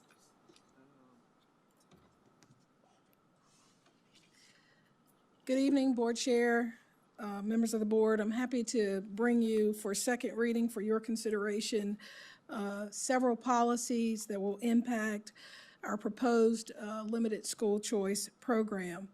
At first reading, we introduced you to the idea of limited school choice and why we believe it aligns with our commitment to expanding access and opportunity for Fort Mill families before the state policy on interdistrict transfers goes into effect for the 2027-28 school year. I want to do three things tonight, and I want to briefly walk you through those policy revisions, then how the lottery process works, and then share the data behind how we determine the number of available seats at each school. We'll start with just an overview of the proposed policy revisions. You can see here that we are proposing for ratios under policy IIB that the kindergarten through grade 3 ratio remain the same as it is in current policy of 21:1. A reduction of that ratio at grades 4 through 8 from 25:1 to 23:1, and a reduction of that ratio at grades 9 through 12 from 28:1 to 25:1. I want to remind the public and you that these are average student-teacher ratios based on average daily membership, so they're not always exact, and they are aspirational, but I wanted to share that with you. The second policy I brought to you was JCA, assignment of students. That policy simply adds a new section on limited school choice or intra-district transfers. The first provision says that board-ordered zone changes take precedence over any existing lottery assignment. So if you were to rezone students, that rezoning would take precedence over the lottery, and students would have to reapply for the limited school choice lottery to be eligible to transfer to a different school. It also directs all school choice provisions to our school choice policy to eliminate the risk of conflicting language and ensure that that language is streamlined there in one policy. It does outline that the results to the lottery are final, and we talked about how the central idea of a lottery makes that something that cannot be appealed. You can see under our school choice policy, we talk about some of the established limited school choice procedures. One, sibling priority. If we have families with siblings that apply for the limited school choice and they are awarded or drawn for a seat, we want to try and keep siblings together where at all possible. You can see that accepted students would be able to continue through the school's final grades. So a third grader who's accepted under limited school choice would be eligible to continue attending for 4th grade and 5th grade, but would have to reapply for the middle school grade band. You can see that transportation is a responsibility of the parent. If you will recall, one of the premises of this policy is that it is a cost-neutral initiative. This would not require additional programmatic costs, additional staffing, or additional transportation costs on the district. And there you see some revocation language modeled after the state interdistrict guidelines, saying that students who participate in this limited school choice will be mindful of their attendance as well as their discipline, and that will be reviewed at the point of application as well as annually at the completion of a school year. for each child who participates in the limited school choice lottery program. So we've kind of talked about a policy review. We're now going to get into how the lottery would work. I want to talk to you about our data-driven methodology behind how we determine available seats. And then you will have an opportunity to ask any questions you may have. Just as some reminders, the policy JFB establishes that limited school choice lottery will serve as the mechanism through which our resident families first have an opportunity to request enrollment outside their home schools. It's important to us that we're giving that to our own community before we invite those outside of the district to do so. We're using the same methodology that we'll use around inter-district policy.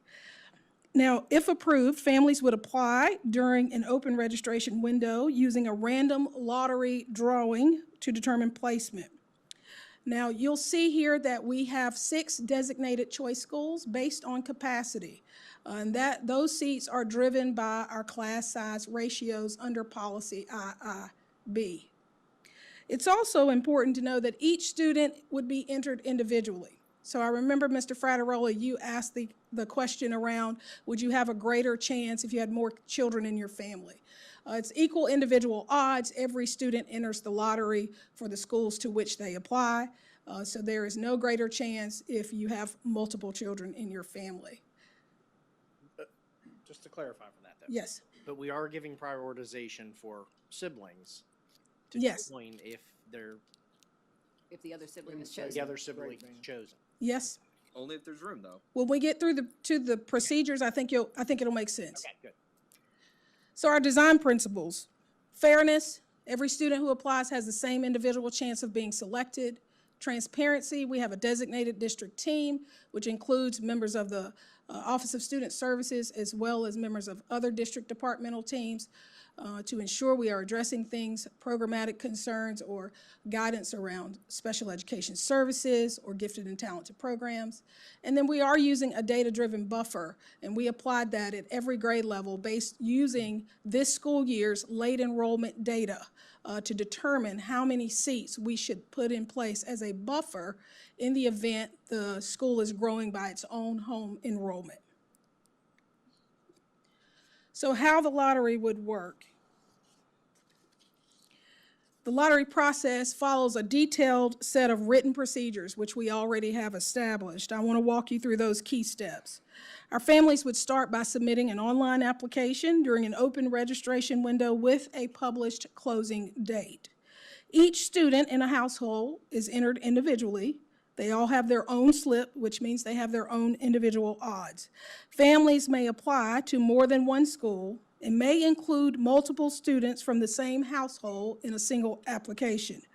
For each student, on drawing day, before any of the applicant containers are open, we determine in our office the drawing order for schools by a separate random draw.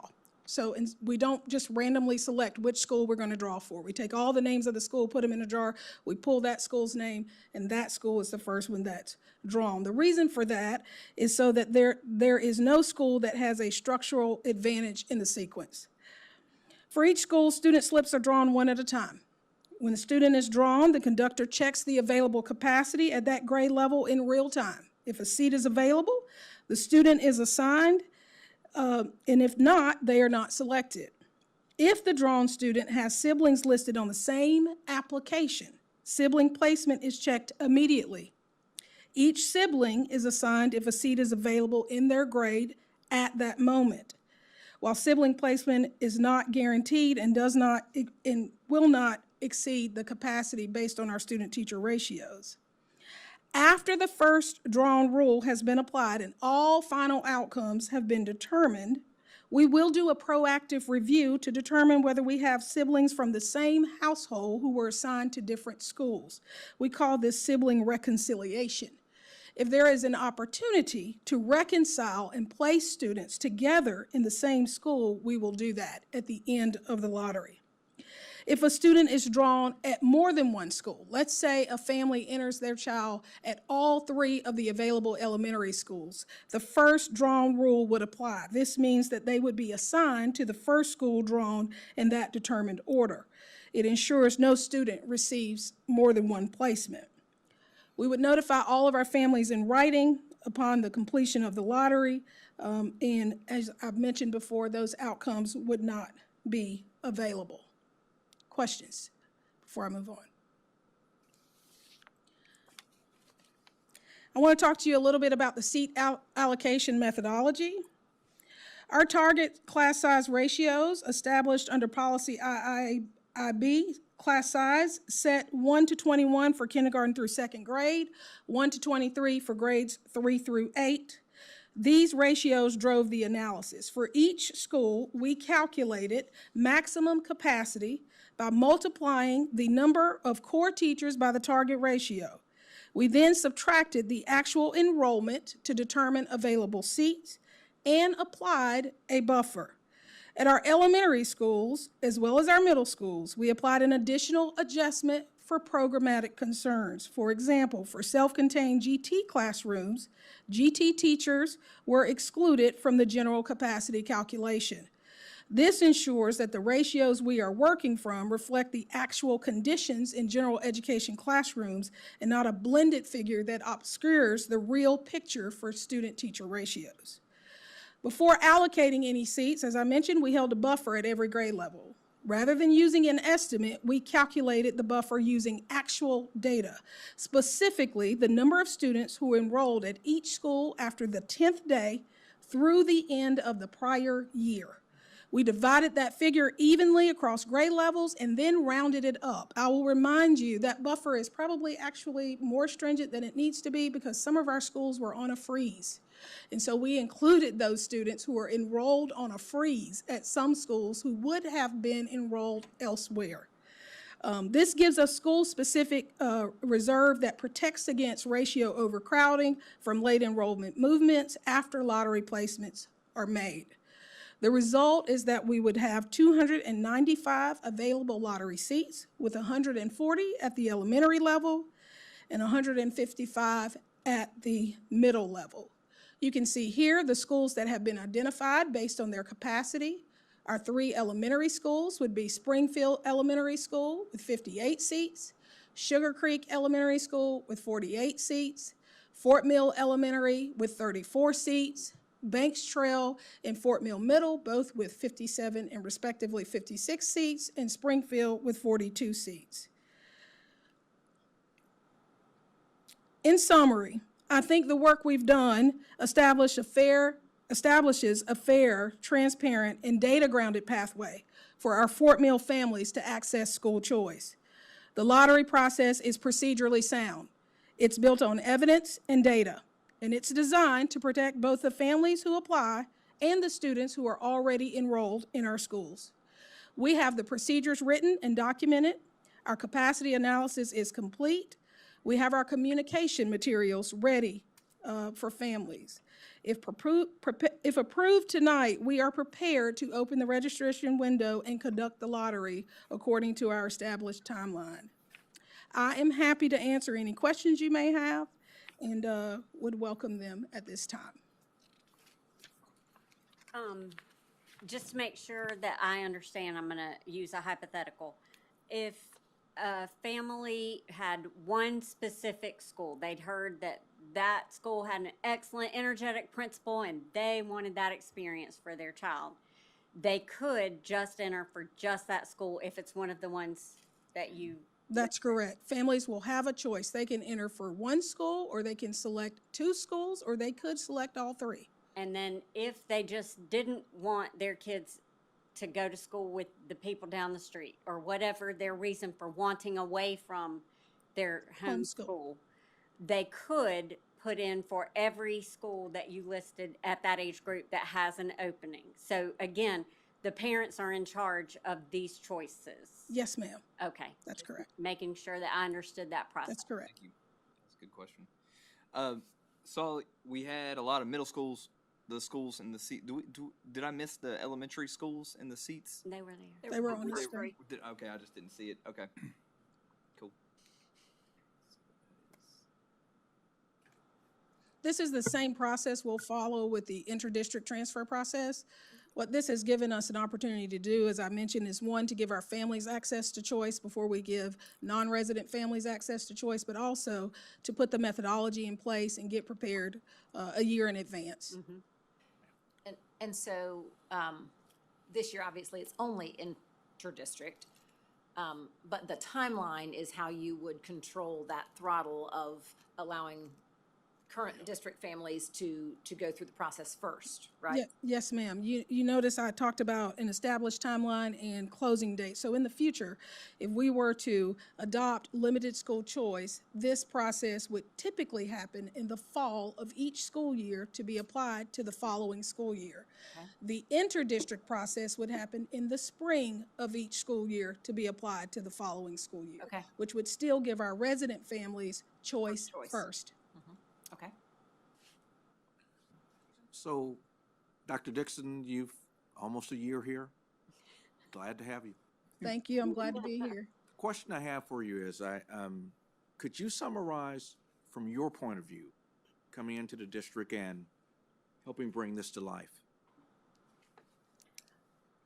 I would just say, I say this to Superintendent Young quite often, and there are many times when I've said this to my colleagues, Ms. Lordo, Dr. Wakesness, Mr. Romanek, Mr. Olinger. We have an excellent team.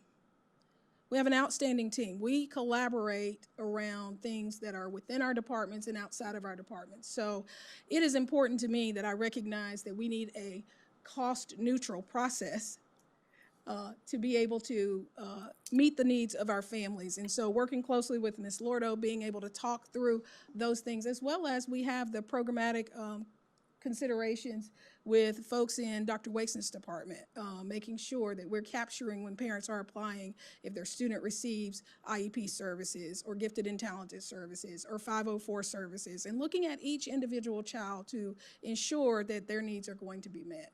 I would simply say to you that Mr. Young has done an incredible job of building a team and promoting collaboration among us and ensuring that we're all working together to serve our families. That's what we're here for. Thank you. Something we discussed before, I just wanted to hit on that, is I think we don't have, something like this program requires more oversight and management. For the 26-27 school year, my understanding is we are not adding a head count for that. But is it fair to say that we probably will have to thereafter in order to implement a choice program?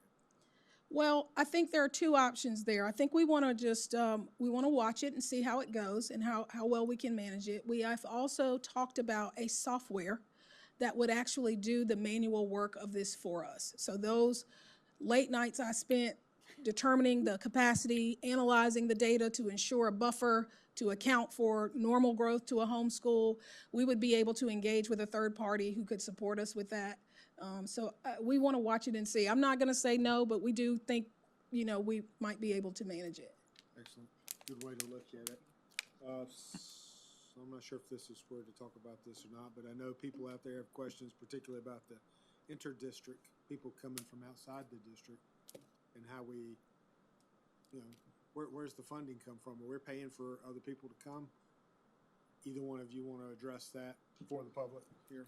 I'll take a shot at it, and hopefully it preserves Ms. Lordo's voice, but if I look like I need help, it means run to the podium. So under the Education Scholarship Trust Fund, parents can apply for funds to help go toward tuition that they would pay for this district. I believe families can be eligible for up to $7,500. And so the threshold to qualify for that, I believe, is most people would qualify based on the poverty threshold there. And then on top of that, they would pay an additional $3,000 to $4,000 or more. I think the key answer here was that yes, tuition Yes. is charged to make up for the difference in the taxes. But not Correct. taxes. The actual wording is that they tell you exactly how you can calculate it. So you take your prior year tax collections and you divide it by the number of pupils. So it's the amount of tax collections per pupil from the prior year, and that's what we can charge in tuition. Thank you. Sure. So it ends up being the same amount as I'll call it an average taxpayer. Correct. Yes. For Yes. per student, Yes, ma'am. And if they didn't qualify for the funds, they would have to pay the entire amount. full amount. The entire amount. But it would be offset by, if they got ETSF funds. Right. I ran the calculation, based on that wording and compared it to our current tuition. If we have families who are coming because they have property in their child's name, and it was within a couple $100. Oh, good. Okay. Of the same amount, so. But it's not cheap, No. because it's making up for local tax dollars. That's right. And even the ETSF is not sufficient to cover it. And it would probably be cheaper in some districts than it will be in ours because of our local tax. Right, exactly. Yeah. Any additional questions?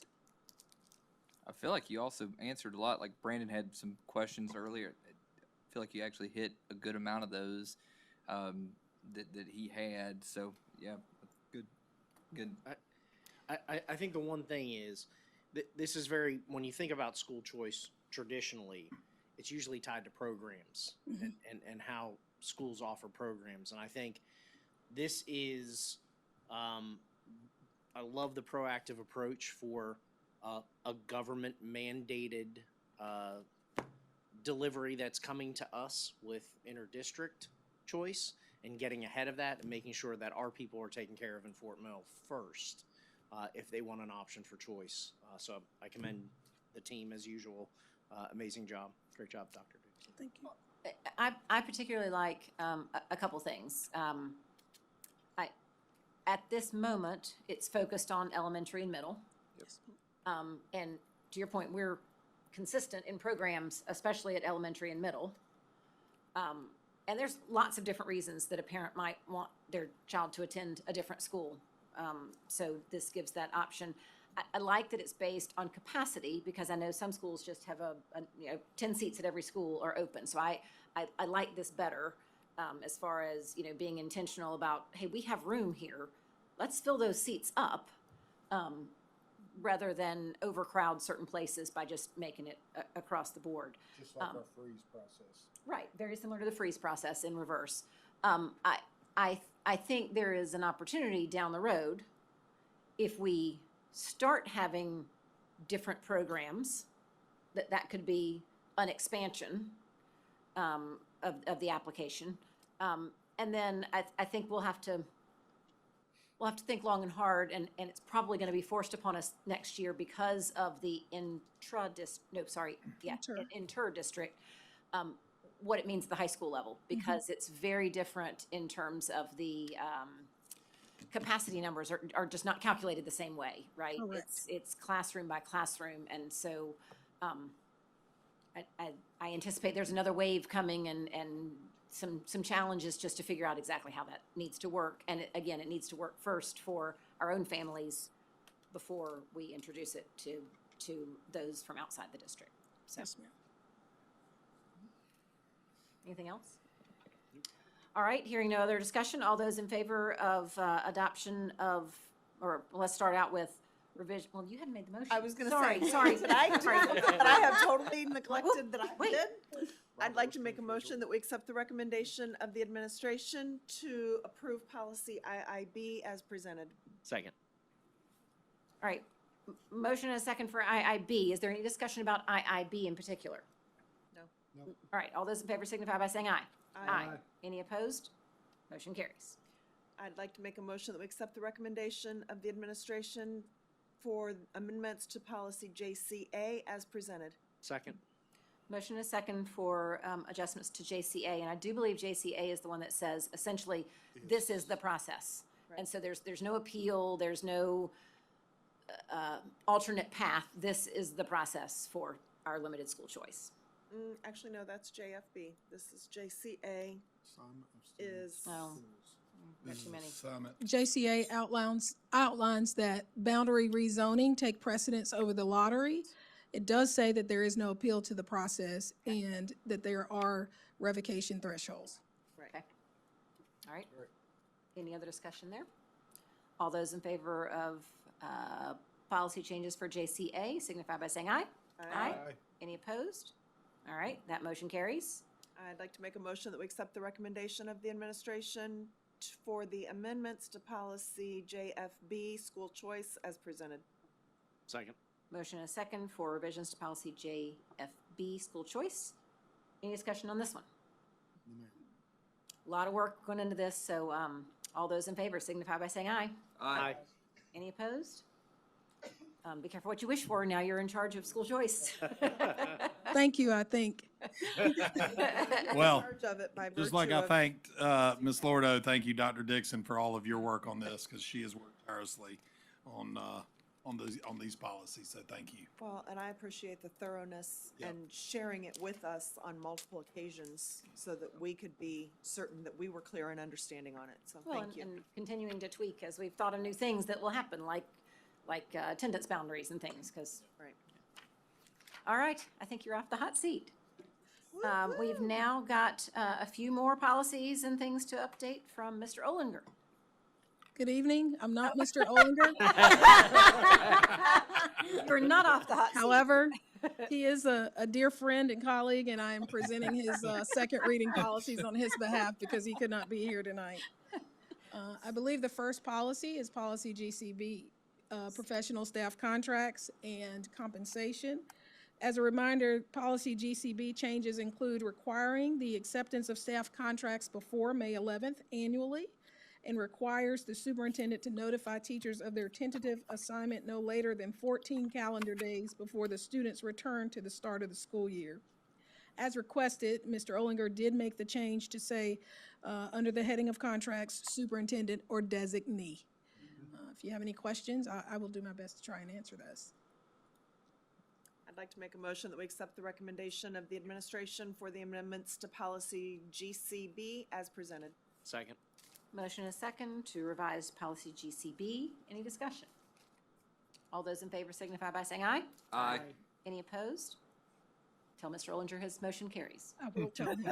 Policy GCC changes include the adding of grandchild to the list of immediate family for the use of bereavement leave, and it clarifies when the 3 bereavement days can be used. As requested, Mr. Olinger did review the bereavement leave policies in several surrounding districts, including Rock Hill, Clover, Lancaster, Greenville, Charleston, and Darlington.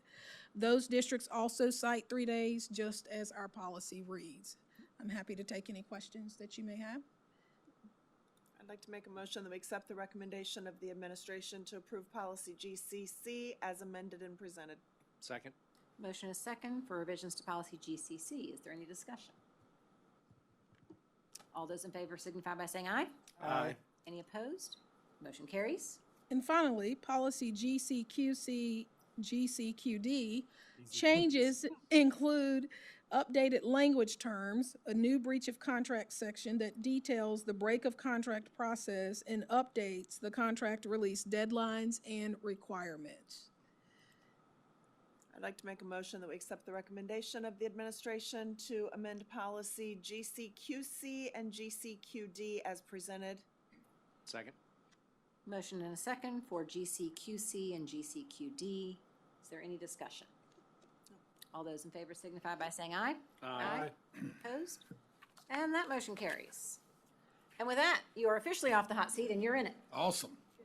All right, I'm going to continue with my new addition to the superintendent's report, our superintendent summary, and this is an opportunity to really step back from the day-to-day operations and highlight things that are going on in our schools. So here's kind of a snapshot of what we've been doing the last month and things that I've seen on my tour of our schools. Right after the board meeting, the last board meeting, I attended Catawba Ridge High School biomedical presentations with Ms. Struve, sat right beside me, and it was really neat. 4 students presented on their internships in the, I think it's Biomed 4, I'm assuming, Biomed 4 class, but they were shadowing doctors or internships with doctors, nurses, nurse practitioners. There were other things, but even one student got to sit in on a surgery. But it was just really neat to see, you know, you heard earlier this year Susan Brackett and Katie McFadden speak on these things, but it was really neat to see that in action, and the families came and listened to their presentations, so it was really cool. Also had the opportunity to hire 2 new principals this last month. Angela Struve sitting in the back, new principal at Catawba Ridge. We also hired Brad Johnson at Fort Mill Elementary. He's coming to us from Indian Land, so we have some really good leaders, and the interview process was very competitive, and it was neat to see all the leaders that we have in and outside of our district. We had our last 2 staff summits at OGA and Pleasant Knoll Middle. Always great to hear the concerns and the ideas that our teachers have, especially moving forward, and we took a lot of what they said, and we're going to try to talk about those things and maybe implement some of the things, the ideas that they have moving forward. So held our last full principals meeting back in the middle of May. We kind of left it with them, left them thinking about how to create excellence in the 4 Cs. Y'all have heard me talk about that, and really excellence in their schools with every moment that they offer our students. We actually called them Fort Mill moments. Those are our moments of excellence, which is kind of stuck with our district office staff, so that's really neat too. Held our retiree celebration to honor those that have given so much to our district, and more importantly, our students throughout their careers. Attended several retiree celebrations at individual schools, which was really neat to see the impact that they've had on their schools. And then we held our Fort Mill School District Support Staff of the Year banquet to honor all of our school and district winners. We had board visits at Sugar Creek, OGA, and Nation Ford. And we also were able to tour Flint Hill Middle School, which is an unbelievable facility. Very, very nice. So look forward to opening that in August. Able to attend almost all of the announcements for our PLT teams of the year. We had winners at Springfield Elementary, Doby's Bridge, Pleasant Knoll, Fort Mill High School, and then we had a science team that was from all 3 high schools, which was really neat. We graduated almost 1,300 students from Fort Mill, Catawba Ridge, and Nation Ford, and all 3 graduations went very well, I thought. Really cool to see how much it takes to put on a graduation. I'm just shocked at the organization of that. So never realized that until I got to the district office a few years ago, but it's amazing. So let's see. We had excellence in the district office with our district office staff. We had lunch for them, and we did some activities with them, and really talked about building excellence within all the systems that they use within their departments. We gave them some homework that they're going to come back with in September, and we're really excited about that. And then today, we had what we call our first ever nuts and bolts, is what we called it. And we provided our principals and assistant principals with as much information as we could give them at this point to help them plan for next school year, because they're going to be at their schools this summer. And we listened to them last summer. We listened to some of their feedback talking to principals, and they were kind of pulled to the DO random times, multiple times throughout the summer. So we tried to give them as much as we could for this, and that way they can plan and we don't have to pull them throughout the summer. And then at our admin retreat in July, on July 23rd, it'll be more motivational and get ready for the school year. So, and then we just inducted 2 absolute legends to our Fort Mill School District Hall of Fame just a few hours ago. And Marty McGinn and Dr. Chuck Epps, and both of them had huge impacts on my career, but I'm sure a lot of people sitting in this room today. So we're excited about that. So that's all I have. Yeah. You've been busy. Awesome. That's Been right. busy, yeah. All right. What else do we have? I have more. Yeah, No, you I do. have more. Keep going, keep going. Golly, so excited. All right, calendar of events. We don't really have much going on after this in June, so no other board meeting, and so that's really it. June 1st was a teacher work day. Yesterday, we had a special call board meeting. We had the Hall of Fame reception, and then we had the school board meeting tonight. So. And we have the calendar for next year, tentative anyway, Yep. so it would be an August meeting, an early August meeting, barring anything changes, would be the next time we would officially sit here together. Yep. Awesome. And then current enrollment is 18,229 students. That is down 16 students from May 5th. Plus 60-something for December grads. Well, yeah, So. but, so But still. there's, Some people need reminding. I don't know why those 16 students left us, but We'll have to look into that. Gonna So, graduate, so they left. Well, they're all different grades, but, do we know how many graduated? 13 something. it was 12. 1,284. Yeah. Okay. Yeah. I counted how many times I said congratulations. So, Ray, do you remember how many, like, what the total scholarship amount was between all the high I schools? never heard. We only got it We from got two, two and the of two that them. we got it from, it added up to 67 million, but what we didn't get it for was the, Get it from Fort Mill. I can find that out for you. Yeah, Yeah. we'll find that out. But listen to what you just said. right, Two 67 of million for them two schools. got 67 So million. assume about 100 million. That's right? correct. And Right, give or last take. year, we had discussions about the differences in how each one of the schools were kind of calculating that. So hopefully this year, we have a little more streamlined what and how that's being calculated so that it's a little more. Yeah, I think accurate. some were not calculating the life lottery. scholarship. Right. Yeah, and some were, so Right. we'll look at that, yeah. Student attendance update, we have, every school for December was, above 94.3. I'm sorry, did I say December? Yeah, I have December written in my notes. End of year, right? End of So, year. I need to fix that, I'm sorry. For May, was 94.3%. Catawba Ridge High School was number one for high schools, 93.43. For middle schools was Springfield Middle School, Daniel, 96.05. And for elementary was River Trail Elementary, she's not here, 97.17, highest in the district. So, great job, y'all. And then chronic absenteeism, Fort Mill High School was the lowest with 8.65%. Middle school, Gold Hill, 4.28%, and then Kingstown Elementary was 2.1%, which was the lowest in the district. So, those are much better numbers than I believe we had last year this time. So we're excited Excellent. about that. That's excellent. Yeah. I know everybody will not stick around to hear the excitement when we come back from our executive session, so I would just say to everybody, either in person or watching at home, thank you all for joining. It's been an awesome year. I think congratulations on the Thank first you. year. Yeah. In the books, the first set of graduates going across the That's stage, right. shaking the hands, all the things. It's hard to believe it's already been a year. Seems like you've been sitting there a long time, but, so everybody, I know a lot of you will still be in the office every day, but for those who are not, enjoy your summer, and even those who are gonna be in the office, still try to enjoy your summer. So, with that, we are in need of an executive session to discuss personnel recommendations, legal issues, and contractual issues. Motion to go into executive session. We are in executive session.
All Motion to right. return to public session? We are back in open session. While in public session, we discuss personnel, contractual, and legal matters. I believe we have 2 action items. I'd like to make a motion that we accept the recommendation of the administration to name candidate C, the assistant principal at Catawba Ridge. Second. Motion and a second to name candidate C as the assistant principal at Catawba Ridge. All those in favor signify by saying aye. Aye. Any opposed? Motion carries. I'd like to make a motion that we accept the recommendation of the administration to approve the requested, Overnight international field thank trip. you, the overnight field trip over spring break. Second. Motion and a second to approve a requested overnight international field trip over spring break next year. All those in favor signify by saying aye. Aye. Any opposed? All right, that motion carries. Motion to adjourn. And at that